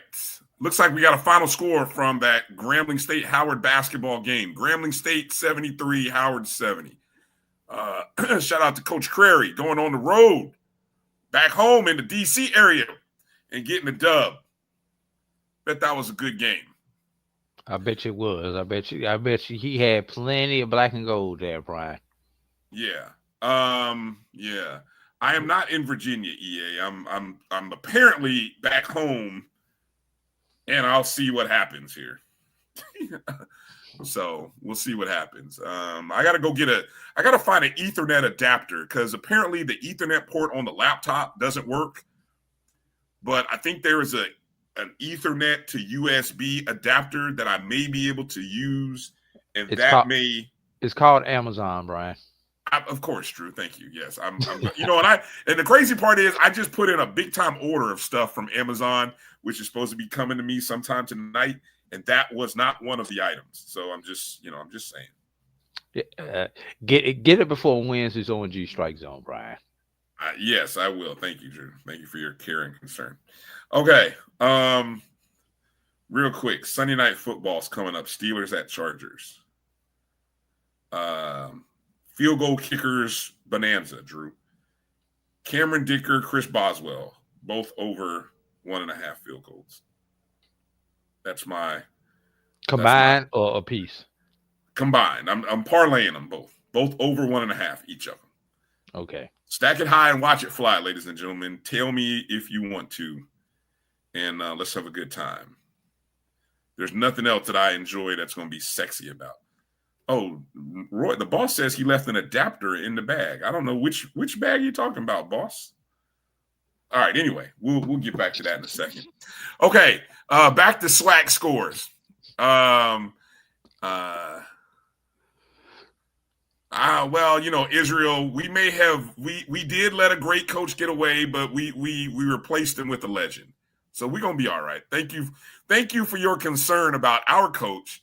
Let's get your coach to stop wearing denim blue jean jacket outfits on the sideline, and then y'all gonna be okay. But it's blue, so maybe it worked out.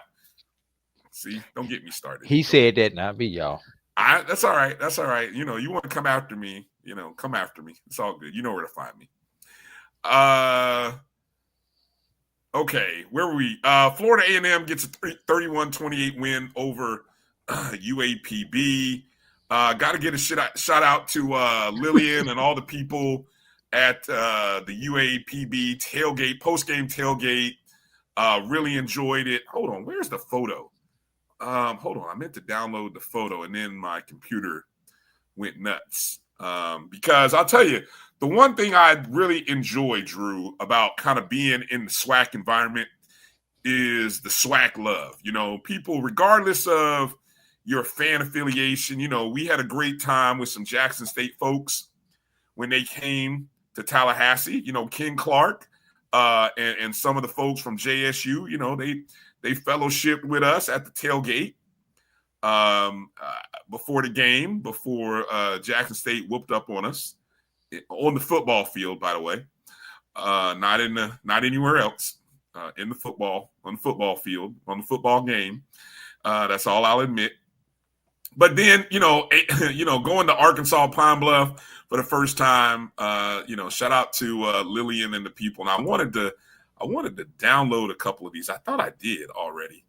But they were, nice post-game tailgate, the RV park they had. This is my first trip to Simmons Bank Field.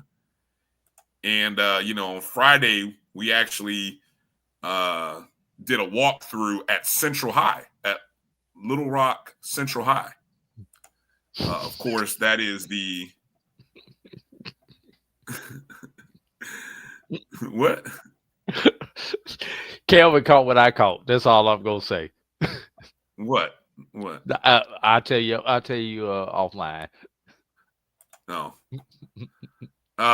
So yeah, I'm gonna load a couple photos here from the trip here. Of course, this is the site. This is the Little Rock Central High School, Little Rock 9, and there were benches dedicated to each of the 9 students that were there. The 9 young people. I guess because of timing, we didn't get a chance to go to the site, I should say the players didn't get a chance to go learn more about the history. They gave them some informational packets or flyers regarding the Little Rock 9, but that was the extent of it. Of course, here's Simmons Bank Field.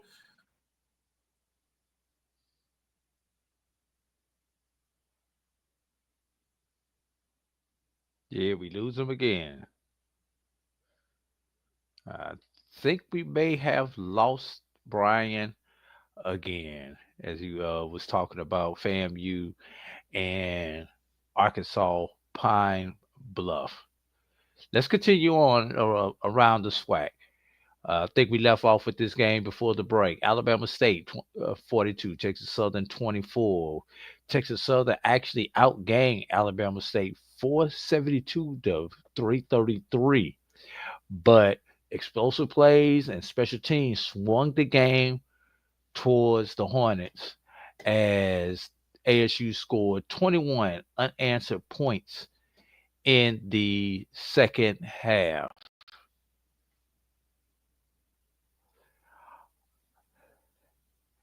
For Alabama State, Tashawn Smoot was 9 of 13, 215 yards, 1 touchdown, no INT. Jalen Jones, 3 catches, 148 yards. Marcus Harris II had 4 carries, 21 yards, and 3 rushing touchdowns. And Nehemiah Hickson with a 99-yard kickoff return for a touchdown for Texas Southern. KJ Cooper was 25 of 35, 220 yards, 2 touchdowns. Also rushed all 10 times for 37 yards. Ethan Renfro, 18 carries, 145 yards, 1 touchdown. And Trenton Leary, 6 catches for 45 yards and 1 touchdown. Moving on around the SWAC, Brian. Hold on. Because I know before we were talking about the Andrew Body injury, right? Yes. Okay, so this comes from HBCU Sports, Kendrick Marshall. This was about 3 days ago when he posted this. He said Alabama State quarterback Andrew Body will reportedly not be lost for the season after sustaining a shoulder injury, according to a report. HBCU Legends reporter Kyle Mosley, we know Kyle, indicated that Body, who was injured in the Hornets' 31-28 win over Prairie View, could return to action in approximately 2 weeks. Now, if I'm mistaken, didn't he have a shoulder injury? Yes. At Texas Southern at the end of that last season? I don't know if it was last season, but one of those 2 years ago. I mean, 2 years ago. His second year at Texas Southern. Yeah, okay. I wonder if it was the same yes, shoulder. He did have shoulder. Yes. Okay. I wonder if it's the same shoulder. Yeah, I wonder if it's the same shoulder. I have to reach out to Kyle. So if you follow the tea leaves of the report, 2 weeks would kind of put it right about the time that Alabama State would play maybe the Turkey Day Classic and then be ready for the SWAC championship game. If Alabama State were to play in the SWAC championship game, because that's all really that's left for them, unless, they need help. They need Jackson State to lose one more game in order to have a shot at the SWAC championship game, correct? Correct. Okay. All right. That's it. So much for, I was going to show you some other stuff, but when I lost my connection, the pictures lost. But go ahead. You were going somewhere with the SWAC recap. I was going to Prairie View 48, Alabama A&M 5, and the battle of the 1890 schools, Ryan. If y'all don't understand that reference, look that up. Anyway, the Panthers rolled up, count on Brian, 607 total yards. 394 through the air, 213 on the ground, and 48 unanswered points after trailing 5-0. Talk about dominance. Prairie View averaged 10 yards per play, Brian. 10 yards a play. I mean, Alabama A&M got in the second quarter, got a 33-yard field goal followed by a safety, and everything after that was all Prairie View, Brian. So I don't know what more we really need to go into this game about. There's really not a whole lot. Prairie View defense here, Alabama A&M to 204 total yards, Brian. Is the magic number 1 for Prairie View? Yes. 1 win. Yes. Right. 1 win. Because they've beaten the teams head to head who are behind them in the West. All right. So there it is. 1 win. And Prairie View is in the championship. Okay. Did we talk Jackson State Valley already? No, there's nothing to talk about there. I just give it quickly because they are in the race, and we've got. Didn't you read the score? Isn't that it? Did we read the score? What else do we have to say? They won. We're contractually obligated to do a little bit of Jackson State, Brian, because if not, we know we don't want to hear this from these folks. Go ahead. Anyway, Jackson State overwhelms Valley with 217 yards on the ground, 241 through the air, and a defensive touchdown. As the Tigers control both sides of the line of scrimmage and never allowed a touchdown, Brian. Some of the outstanding performances for Jackson State. Jared Lockhart, 21 of 27, 241 yards, 2 touchdowns, no interceptions. Nate Rembert, 6 catches, 97 yards, and those same 2 touchdowns. Ahmad Miller, 19 carries, 87 yards. Travis Terrell, 10 carries, 56 yards. Running backs galore. Denero Davenport, 7 carries, 29 yards, and a touchdown, 11 yards in the air. And Janaelan Dupree, 22 yards, 22-yard rushing touchdown, and then 4 catches for 58 yards. And Mike Smith III, a 60-yard pick six. Top performer for Valley. Christian White had 3 catches for 51 yards. So that's about it on that one. Now, you done? Oh, okay, you finished. Yeah. Okay. Now, Brian, the one everybody wants to talk about, Brian. Oh yeah, Chuck Hunt once again. Great job there going live. I wish I actually would have caught it while it was live, Chuck. Can I play the video? We've got actual video. I downloaded the video. Oh, come on, Brian, go for it. This is halftime, coming out of halftime, Bethune-Cookman at Grambling State. A big game, by the way. I mean, Bethune-Cookman tied for first in the East. Grambling State sitting at 6-3 in second place, I believe, right? In the West.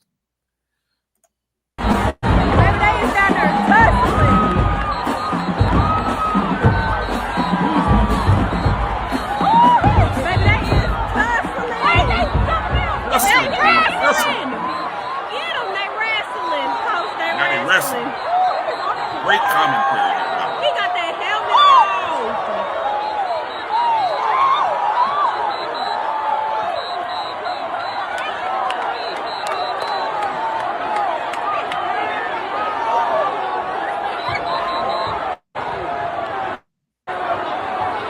Baby, this is ghetto. Yes, it is. This is why y'all in the sweat. Oh. This is ghetto. Black slander.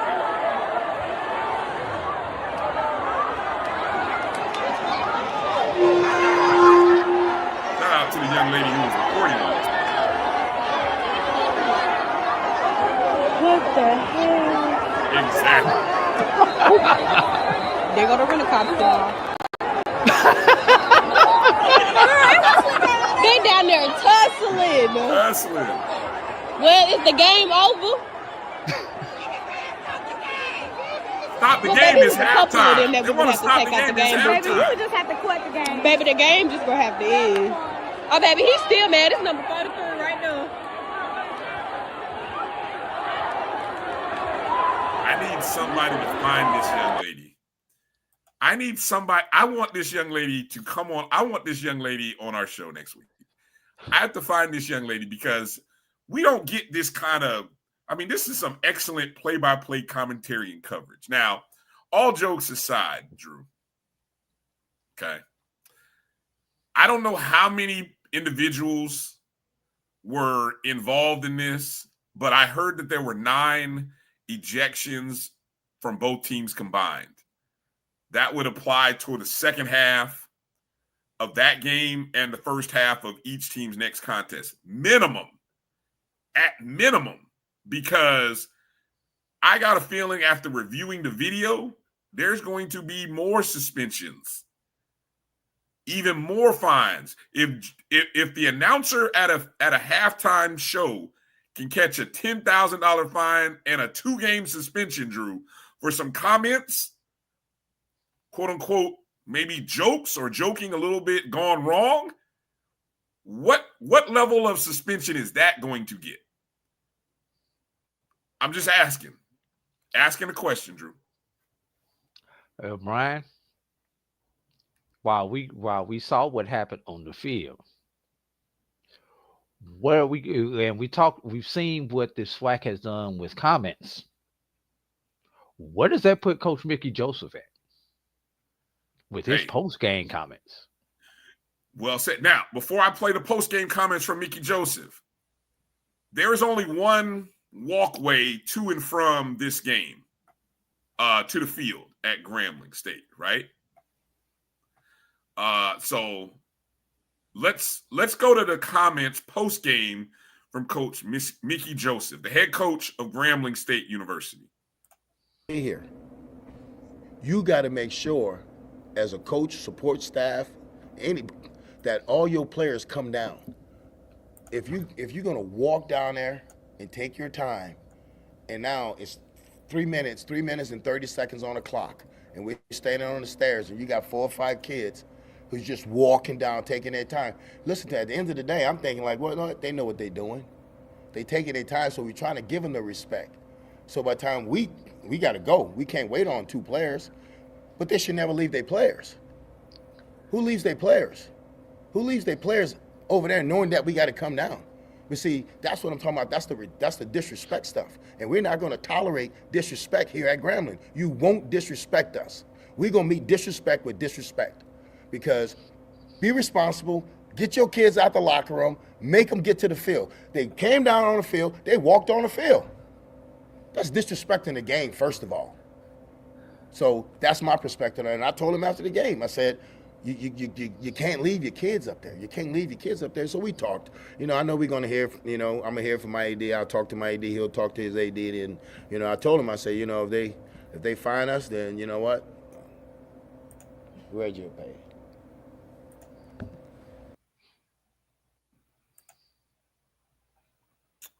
So the quote was, we're going to meet disrespect with disrespect.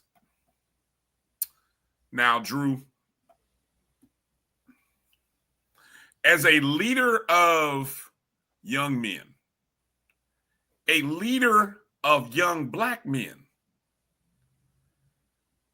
I understand. Thank you.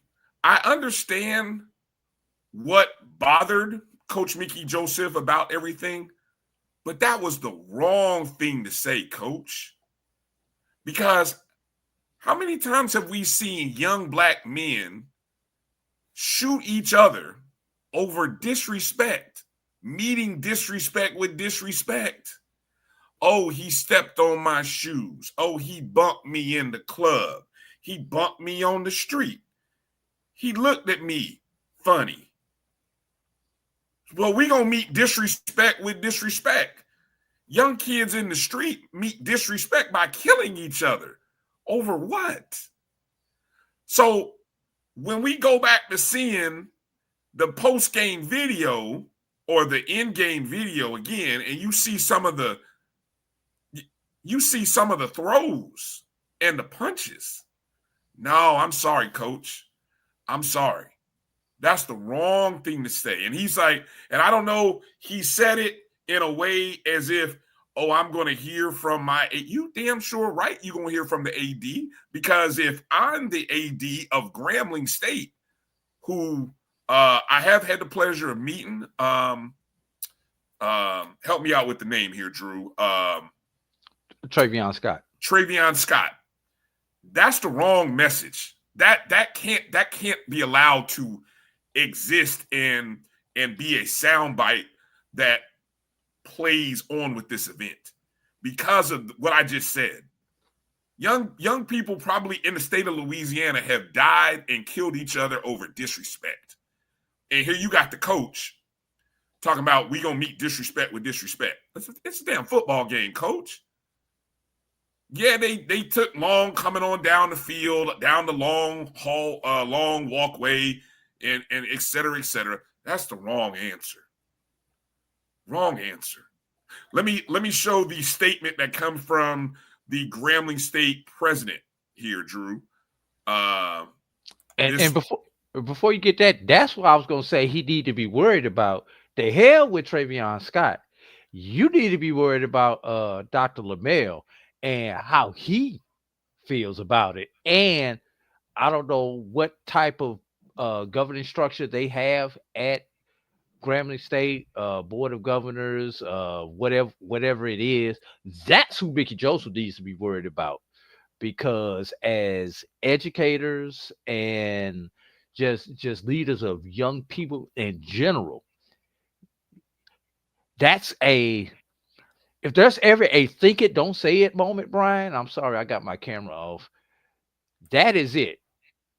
You may think that, you may feel that in your heart, in your soul, but you cannot let that we meet disrespect with disrespect come out of your mouth when you are in a position of leadership. Yes, Brian, you coached, I coach. We understand the emotion. We understand how zoned in we are during during an athletic contest. I'm gonna say this before you read this statement. Thank God this occurred in a stadium environment, because at that point, you know, I may be wrong for saying this, but I'm going to say it. Nobody can go to the trunk at that point. If security did their job with the people in the stands coming in, no one has a weapon on them. That's one of those situations. If that's in the street, although you may not have a weapon on you, somebody else around may have a weapon on them. But anyway, go ahead. And that's my point about what he said. That was a moment in which Coach Mickey Joseph was supposed to say, that's not how we handle that. Now, look, I understand you could be upset about the time it took for them to come on the field. Again, you only have one way up and down that whole thing anyway. And so as the host, you got to wait for the other school. I get it. And they may be taking long, and they may feel like it's disrespectful how long they taking. But come on, we're talking about a game. How is that disrespecting the game? So his comments were all off base because, again, let me read. Disrespect is a late hit. Disrespect is taunting. Who knows why those two players were in the locker room? Have we even figured that out? Could have had to go to the bathroom. Who knows? They were late getting out of the bathroom. Late getting out the bathroom because you had to do the number 2. Could have had to get your ankle retaped. Who knows why they were in there? May have had to get some extra treatment because of a nick or a bruise in that first half. Come on, man. Come on, Mickey Joseph, especially. And yes, I am going to say this. When you have the history that you have personally, Mickey Joseph, you have no room to talk. What? Okay, hold on. I'm gonna come back to that for a second. I want you to explain that because some people may not know. If you know, you know. I'm not gonna put it out there. Google. But you already did. Yeah. I just Google what I'm talking about. Okay. So this is the comments from Dr. Martin Lamel Jr., President, Grambling State University. On November 8th, during the football contest between Grambling State University and Bethune-Cookman, an on-field altercation occurred involving members of both teams. A number of student athletes were ejected in accordance with game and conference rules. GSU takes this matter seriously. The university has long held fast to the values of respect, discipline, and excellence, both on and off the field. A full review is underway in collaboration with our athletic department and the conference to determine the facts and respond accordingly. Grambling State remains committed to providing a positive, competitive, and character-building experience for student athletes and to representing the community with integrity. Updates will be provided as appropriate. I did not find any such comment or response from Bethune-Cookman University or Bethune-Cookman Athletics. Maybe there is. I just didn't see it online when I did a search. But that comes up quickly when you go to look at Grambling State University. That comes up. Okay. So if I'm not, again, if the conference, the Southwestern Athletic Conference, can find the comments of Joe Bullard at Florida A&M University, the band director, 2 games and fine the school $10,000. Those comments post-game are worth a fine. And I'm going to even go so far as saying if there's not at least a 1-game suspension for those comments. I mean, we're talking about how young black men deal with conflict, Drew. And if we're not helping educate these young people in athletics that, hey, when there is a situation like that of disrespect, we don't handle it with more violence or worse, killing somebody. That's not the way to handle it. You got to turn the other cheek. You got to look away. You got to move away, go a different direction, find a way to resolve the conflict peacefully. If we're not sending that message, then what are we doing?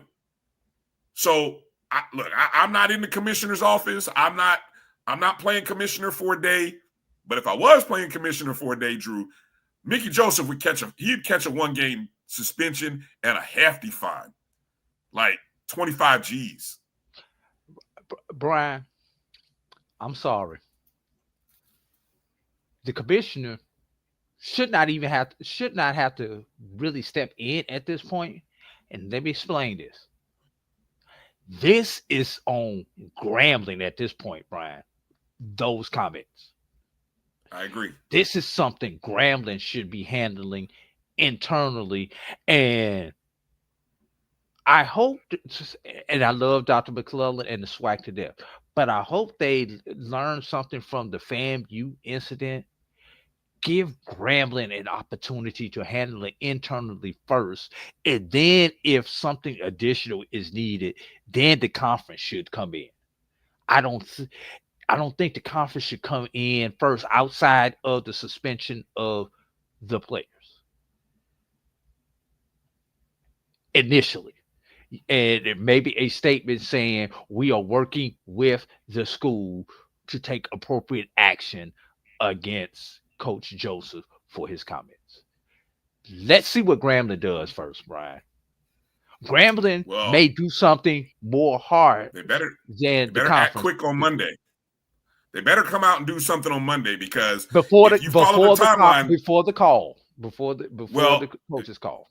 Yes, because the coach's call will come up, and I fully expect Mickey Joseph to retract his statement.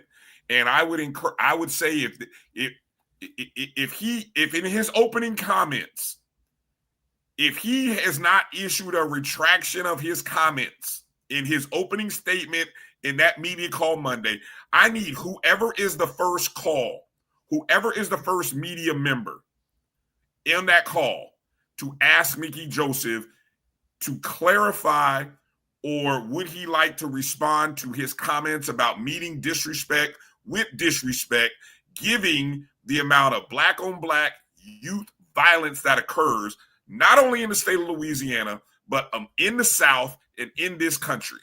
Whoever it is, I don't care who it is, somebody. And if y'all want to clip this and send it to all the various media people, I know some of them watch our show, but somebody's got to ask Coach Joseph that question, because those comments, that was out of line for a coach. And again, I understand his frustration, and I understand him being upset, but you can't say that. You can't say meet disrespect with disrespect, Drew. Can't do that. You can't do that. Not as a leader of men, a leader of young black men. You can't do that. All right. That's all. That's all I got. You got anything you want to finish and say? Brian, as somebody who works with media and have had to deal with this stuff from an institutional level, and whoever's in charge of their communications at the college. Oh, I know who it is. Should not for athletics. I'm talking about for Grambling State. Not the sports information staff. I'm talking about that should have been retracted that night. There should have been a statement that came out later that night. I guarantee you that person's been working all day. If that person has not been working all day to figure out how to spend this and what they need to do, then I don't know if they've got the right person in that, or that person has no clue as how to deal with athletics and public relations. All right. Moving forward. Let's take a break and get into these rankings, Brian. And we're going to save our SIAC and CIAA preview. We may have to come back and do a special show so we can really break those games down, Brian, and give them the just due that they deserve. All right. Coming up on the other side of the BCSN Sports Wrap, it'll be the BCSN Top 5, week number 5, the 5th computer ranking. We'll see if there's been any changes in the top 5 of the Division I or the under Division I levels. You're watching the BCSN Sports Wrap on the Black College Sports Network. We'll be back in just a moment. You're looking for the latest information on Southern University sports, the Southwestern Athletic Conference, and HBCU athletics. There's only one place to go. Tune in to the Carlos Brown Show, exclusively on the Black College Sports Network. Planning an event? From weddings to corporate functions, CMJ Events LLC brings over 15 years of experience to make your vision a reality. Based in Metro Atlanta and serving statewide, even internationally, we provide versatile event planning and authentic catering cuisines tailored to your needs. Whether it's pre-game meals for student athletes, fundraisers, weddings, corporate functions, CMJ Events LLC is your one-stop solution for exceptional service and unforgettable food. Our diverse culinary heritage means we cater to all cultural tastes, dietary needs, and food restrictions, making every meal uniquely yours. Let's make your next event unforgettable. Visit us on all social media at CMJ Events LLC or email us at cmjeventsllc@gmail.com. Also give us a call at 404-664-3882 so that we can start planning now. College football fans, a champion will rise in Atlanta on December 13th. MEAC champion, SWAC champion, the 10th Cricket Celebration Bowl, crowning an HBCU national champion. For event and ticket information, visit thecelebrationbowl.com. Since 2002, Empowerment Resources, Inc., a nonprofit organization, has empowered more than 1,500 youth and adults in Duval and surrounding counties through its programs Journey into Womanhood, Girls Mentoring, Life Skills for Teens, and parenting education coaching. To get involved with programs, volunteer, or donate, visit www.empowermentresourcesinc.org. Follow us on social media, facebook.com/empowerment.resources and instagram.com/empowermentJAX. For over 30 years, HBCU Image has been more than just an apparel store. We've been a movement, a statement, a legacy. We celebrate the pride, the purpose, and the culture that make historically black colleges and universities legendary. HBCU Image, a Kenny T's company. ESPN Events presents Red Lobster Band of the Year. Returning to Atlanta on December 12th, 4 bands will qualify for the big stage, where 2 national champions will be crowned. Follow us for rankings updates throughout the season, and join us on December 12th for event and ticket information.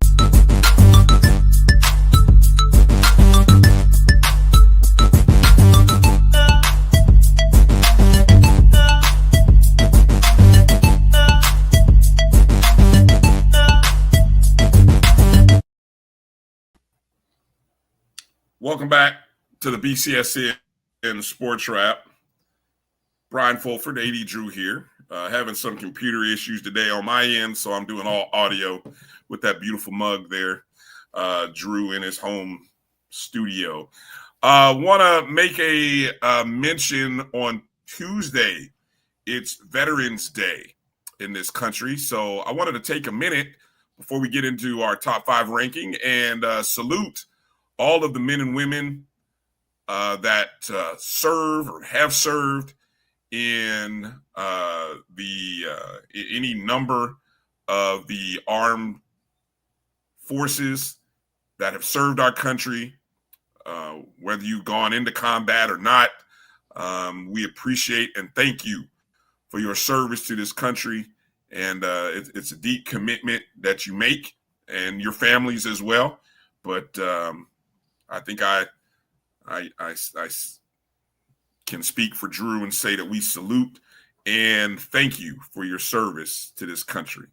And so that's Tuesday, ladies and gentlemen. Just in case you didn't know or you forgot, Veterans Day is Tuesday, November 11th. As a matter of fact, Brian, if we have any veterans who are in the chat, just drop it in the chat, just so we know and we can salute you. Yeah. Please do. Let us know. Where, what division you served, or where you served, and so yeah.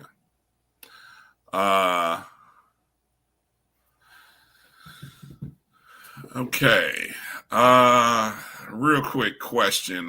Before we go into that, I'm catching up on a few comments here. One from EA.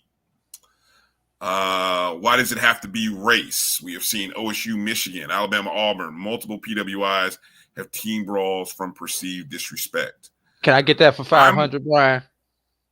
Yeah, hold on. Let me answer it. Let me answer it since he asked me. I'm again, EA, I don't know, maybe you coming in late. My comments are towards Coach Mickey Joseph's comments.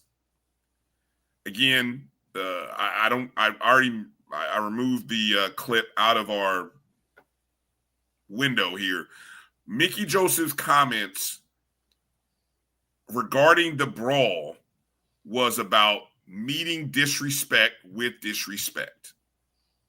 That is what I am taking offense or issue to. You can't say, my opinion, you can't say that as a leader of young black men. And I've never heard one of those coaches at OSU, Michigan, Alabama, or Auburn, and any of those coaches say something as ridiculous as that. I don't care if it's a flag plant or it's a walk, or, you got a cross pass, or it's a pregame. No, you can't tell young black men about meeting disrespect with disrespect. I'm sorry. So that's why it's about race for me, especially at a historically black college and university. Go ahead, Drew. I'm going to say this. I may be wrong for how I say this, but this is truly in my heart. It's about race in this instance for me, because these are black men. These people are my son's age. So that's why it's about the black kids to me. No, nothing against what they do over there, but this is my people. That's why it's about the black people for me. I don't give a damn what they do over there.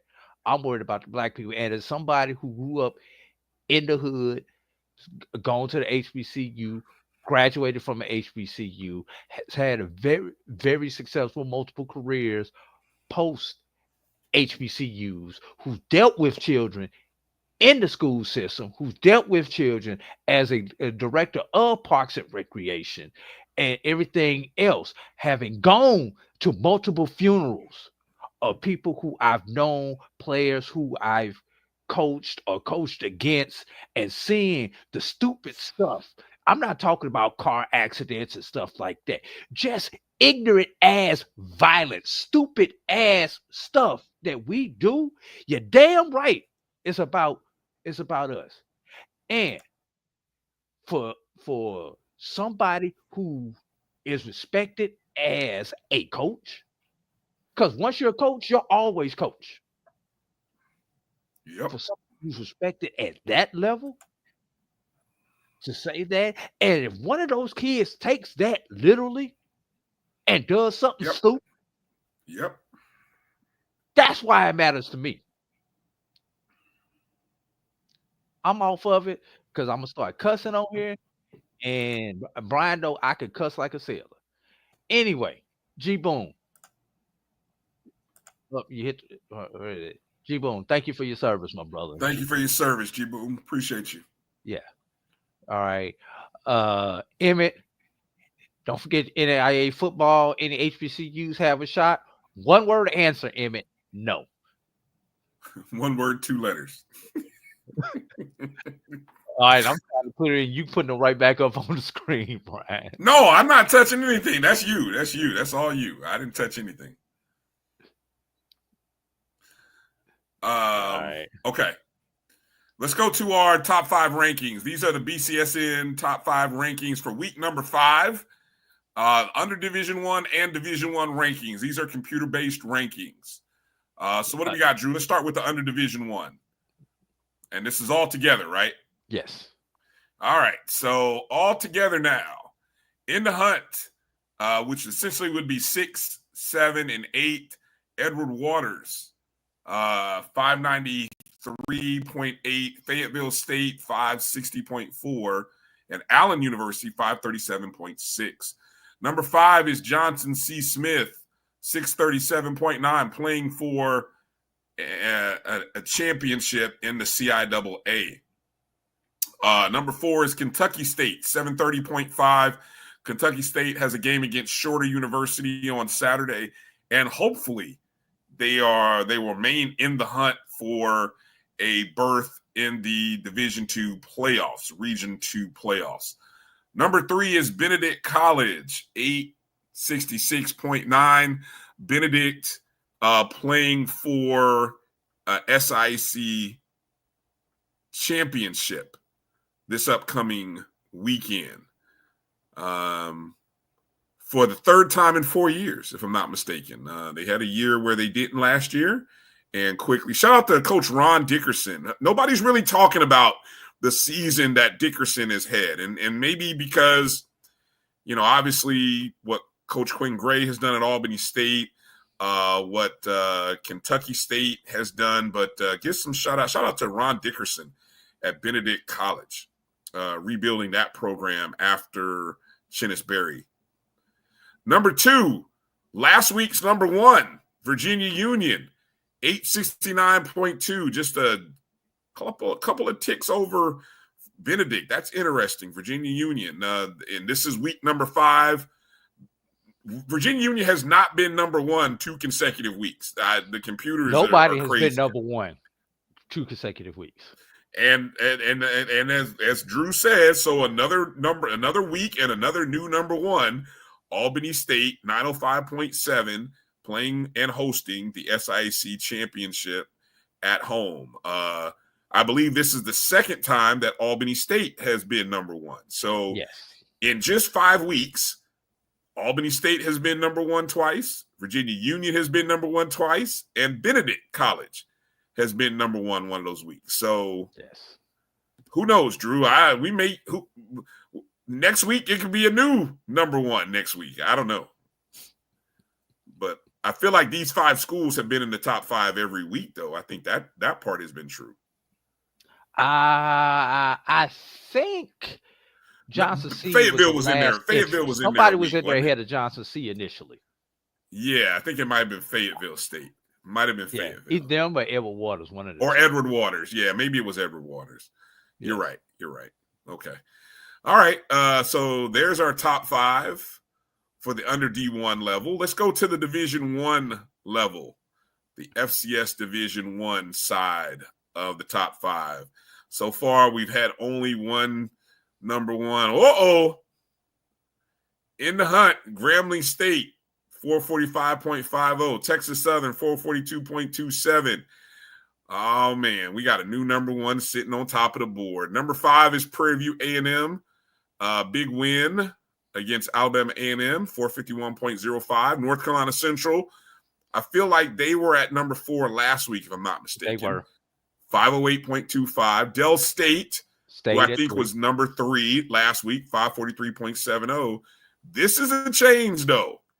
Jackson State falls to number 2 after 4 weeks at number 1. The computers have recognized Alabama State with 660.66. There's too many sixes there, but anyway.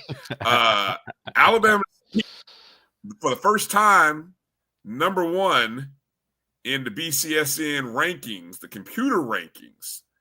Drew, what changed in your opinion from last week to this week? I'll tell you exactly what changed, Brian. And actually, Jackson State has essentially the same amount of points that they had last week. Alabama State happened to pick up points. You know what changed, Brian? Mm-hmm. What killed Jackson State? Mississippi Valley State. They played the worst team in FCS by ranking. Because not that, second worst, but the worst. Yeah, because of that, it killed their strength of schedule this week. Couldn't be avoided. That is the difference. Yeah, that it is what it is, and that couldn't be avoided, right? Yes, that could not be avoided. Alabama State, I believe, has already gotten Valley out of the way. I don't have the schedule in front of me, so this is the Valley bump. The Valley step correction. So when Alabama State played Mississippi Valley State, they maybe weren't the worst team in FCS. They were, but it was not on. But Jackson State didn't have that on their record. So now that Jackson State has played Valley, their strength of schedule took a bit of a dive. Gotcha. Okay. Whereas Alabama State already had that game in their the ranking. Plus Texas Southern, who Alabama State just played, look at where they're at. So this was, to coin Dr. Cavill's phrase, this was a top 7 matchup. This was a team. The game against Texas Southern boosted Alabama State's strength of schedule, where the game against Valley hurt Jackson State's strength of schedule. That's it in a nutshell, everybody. Alabama State was able to gain points because of their opponent. Jackson State stayed steady because of their opponent this week. Who did you make any shuffling or changes in Cavill's poll, Dr. Cavill's poll, his rankings? Dr. Cavill's poll stayed exactly the same as it was last week. I figured it would. Good question, G Boom. Mm-hmm. See, this is what I'm telling you about South Carolina State. Carolina State, the computers have South Carolina State on the outside looking in. No respect. South Carolina State is number 8 according to the rankings, but the margin from Texas Southern to South Carolina State, it would have been disrespectful to put them on the screen. G Moon. That's why South Carolina State is not on the screen. So again, all of that will play itself out over the next 2 to 3 weeks, obviously. Right. South Carolina State gets victories over Central and Delaware because of those two opponents, and the boost that strength of schedule will give South Carolina State. South Carolina State should be appearing on this screen with those 2 dubs. All right. Good stuff, Drew. Good stuff. Congratulations to Alabama State. Congratulations to Albany State. Both ASUs are at the top. Yeah. When have we ever had that, Brian? Yeah, that's new. Felt like this baseball, maybe. We've had that in baseball, I think. Yes. But not on the football field. All right. What's upcoming this week? Friday, November 14th, MEAC football again on ESPN2. South Carolina State traveling to North Carolina Central. I'm sure many people thought this would be the game to decide who would go to the Celebration Bowl, but not so fast. It is the appetizer to the game that will decide. I think it's the appetizer. So I think last year South Carolina State won this game at home. And it'll be interesting to see how Central responds. Of course, Central, having lost to Delaware State at home, this is their chance to get back. I got a feeling Central wins this game, Drew. I don't. And I mean, so let me ask. No, it won't do that. No, I'm not going to do it. The last week of the season has to play out at this point. It does. It has to play out. It has to play out. So there's no early prediction. Delaware State can't clinch regardless of what happens in this game between South Carolina State and North Carolina Central.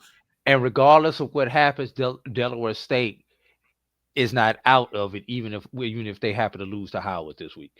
Right. A Central loss will eliminate them, though. That's one thing that we can say is true, because they will have 2 losses in conference with an unbeaten and a 1-loss South Carolina State. Or no, an unbeaten South Carolina State. Yes. So you would have 2 unbeaten teams going into the final week of the season, potentially 2 unbeaten teams in the final week of the season. This is an elimination game for North Carolina Central should they lose this game. Correct. So this will be an interesting matchup. And then on Saturday in the MEAC, Morgan State travels to Norfolk State at noon. Somebody gets a dub, Brian. Somebody needs to get a win. Somebody has to get a win by rule, Brian. By rule. There you go. I love it. And then Howard travels to Delaware State. The Larry Scott era may be drawing closer to an end. I don't know. Just not calling for any jobs, but just guessing, just thinking out loud.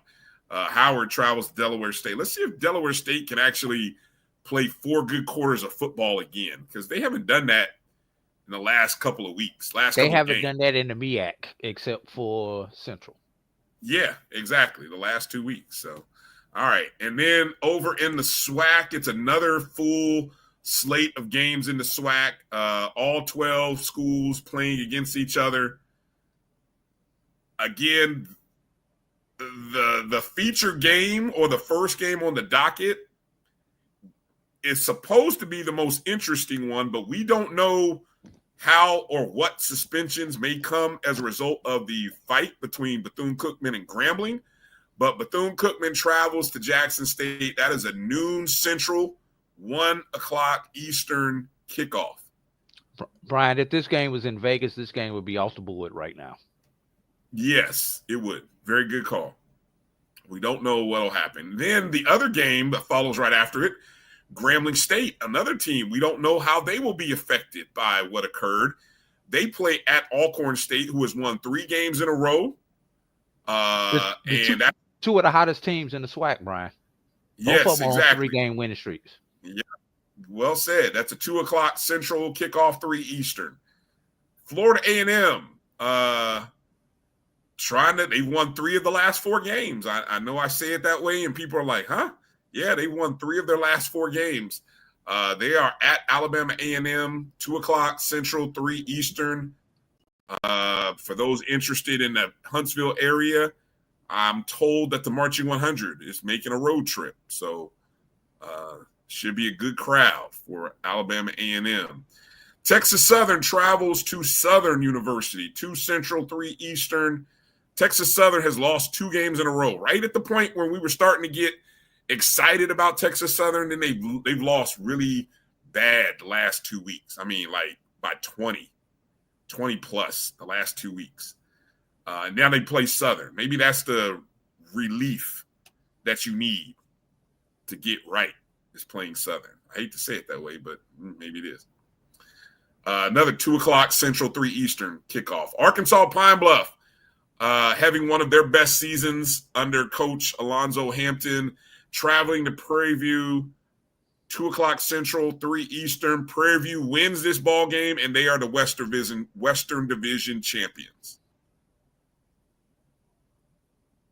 And then 4 o'clock Central, 5 Eastern, Alabama State travels to Mississippi Valley State.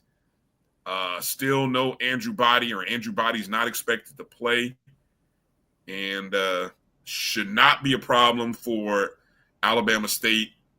So the interesting thing, though, Drew, is if Bethune-Cookman were to do the unthinkable earlier in the day, Alabama State will know by kickoff how important that game against Valley is. Are you serious, Brian? Not at all. Okay. But I had to set it up, I tried to set it up. You had to. It wasn't on my script. I'm glad you added it to yours. Yeah, there we go. All right. So that's all I got there. And then, as Drew said, we'll find some time during the course of this week to talk about the SIAC and the CIAA. Maybe we can bring on some guests. Maybe we can bring on either WSSU Ram Nation, a.k.a. Stephen Gaither, or maybe even Chris Ferguson to talk to us regarding the CIAA championship game. And I don't know, Drew, maybe besides yourself, maybe we can get Sly or Jamie to come on and talk with us about the SIAC championship game. You know, they do that pretty cool show on game day where all they do is just sit on a couch and talk about the SIAC. Must be nice to be able to do a show in the same city where you can sit on a couch and talk about football. Go ahead and move to Atlanta. We can be doing the sports wrap like that. I'm working on it, Drew. I'm working behind the scenes somehow, some way. All right. Well, anything else that you want to mention before we wrap up? Just got one question for you, Brian. Yeah. Let's stick back to SWAC Media Day in July. Okay. If I were to ask you in July, what was more likely to happen? One or more teams go undefeated in SWAC play, or multiple teams go winless in SWAC play this year? Give me that again. This is the first year that we have not had an undefeated. We will not have an undefeated regular season champion in SWAC. Right. Okay. So, right. Which one would you have said would have been more likely? That we would have an undefeated champion regular season, or that we would have multiple teams potentially going winless in the SWAC this year, with Southern and Valley still seeking their first victory. And if you look at their schedule, it's going to be a tough road for them to get that dub.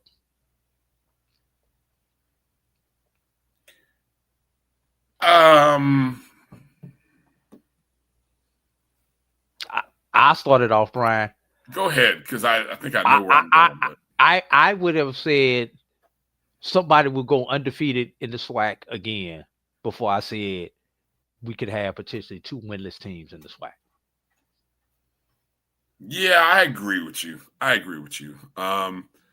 Because I'm not so sure that Grambling, or I'm not so sure that Jackson State doesn't go. I'm not so sure Jackson State hasn't won that game that they lost against Grambling if their quarterback is there. You know, if they don't lose their quarterback early in that game, Jackson State is in a better position to win that game. Yeah. And hey, Alabama State, I mean, they had every opportunity to beat Jackson State, and they could be sitting unbeaten. So, right. But look at this graphic, Brian. Yeah. Not one, not two, but three teams on this graphic are on QB2 and are still winning, Brian. They are on win streaks with their QB2, Brian. Well, I mean, what is that saying? That's great coaching, great recruiting. It also speaks to the amount of talent around those quarterbacks, right? And so yeah, I mean that's what you're striving for, isn't it? Isn't that what every coach is out there trying to build? Every coach is trying to build a team and a culture where that whole next man up thing really exists and it comes to fruition. So yeah, exactly. Fantastic coaching. Great job by the coaches, whether it be the offensive staff or the head coach, on being able to keep those offenses going at the level that they're going, minus QB1. I just hope those guys come back late in the season. Like I said, I really hope whoever plays in the SWAC championship game from the East, I hope the healthy quarterback is available to play, whoever it is. I don't want to go into that championship game not at full strength. No, Ed. Ed, I didn't acknowledge anything, Ed. Did I acknowledge anything? I don't know if I acknowledged anything. He might clip that. He'll probably post it and tag me. Don't at me, Ed. Don't at me on that one. All right. Just enjoy what I said and keep moving. All right, there you go. What else? I think that's it, Brian. Those are just a couple of things that I had on my mind. Once again, shout out to all of our veterans out there who Tuesday is your day, veterans. Tuesday is your day. All week, all month should be like, Veterans Week. Celebrate them all week, celebrate them all month. Enjoy them discounts. Whatever's available. Yeah. Point of personal privilege, Brian. Last week on the 6th would have been my late sister's 41st birthday. Core Faith Foundation. It was started in her name. Everybody who's on here knows of the struggling story with my sister Cora, former legislator, state representative in the state of Missouri. Activist there in Missouri, but would have been her 41st birthday. So obviously just with the family, a lot of us have been struggling through this particular week, but they are doing a fundraiser this weekend in our hometown of St. Louis, Missouri, for the Core Faith Foundation, which supports scholarships for young women in that St. Louis region. So if you're interested in donating anything like that, reach out to me on social media and I will put you with the appropriate people in my family who handle the foundation for us. Good stuff, Drew. Happy heavenly birthday. Yes. All right. Man, Amazon is tripping. Anyway. Your order not gonna arrive till tomorrow. Like, I got one of my 5 or 6 items, and the rest of them they're talking about expected tomorrow by 8 a.m. Damn that! I won't be here. I wanted my stuff tonight. Yeah, and it'll be out there at 5 o'clock in the morning, Brian. Sometime. Well, hopefully before I leave. Hopefully. All right. Well, appreciate you guys bearing through and dealing with my technical difficulties. Hopefully I'll work on my signal and have a better signal for whatever the next show is that I do this week. If I don't do Monday Night Review tomorrow for the ONG, I'll be on Wednesday night's ONG Strike Zone. So look for me there. Drew, you can look for him Tuesday, maybe even Thursday as well. Will not be on Tuesday. Okay. Well, have an obligation look for Drew on Tuesday. All right, don't look for Drew Tuesday then. Don't look for me on Tuesday. You can look for you can look for me at Forbes Arena on Tuesday as we take on Talladega in basketball. Ooh, okay. All right. GCAC. It's basketball season. Ooh, got yeah, it. HBC. Yeah, I was gonna say upside down. Okay. It still's upside down. How did that happen? Hold on. That's crazy. It still was upside down. How about this? Okay. There it is. Okay. I was like, how do you turn it 180 and it's still upside down? That threw me for a second. I'm like, what in the world? Good stuff. All right. I don't even know where I got this thing from, man. Yeah, man. Yeah. All right. Well, congratulations to those who made it through the end of their season. We start watching as some schools are getting ready to go into postseason play, and the season comes to an end. Basketball season kicks off Division II on Monday. Second week of Division I for the NCAAs. Keep supporting and your third schools. week of NAIA. Third week of NAIA. Keep supporting your school. Retweet from your school basketball accounts. Repost the stories and articles from the athletic departments. A lot of great men and women are out there working hard to bring you information. So keep sharing it on your social media pages. So that way we keep growing the content and we keep getting a little bit better. Looking forward to this week. Loser leaves town match. Yes, indeed.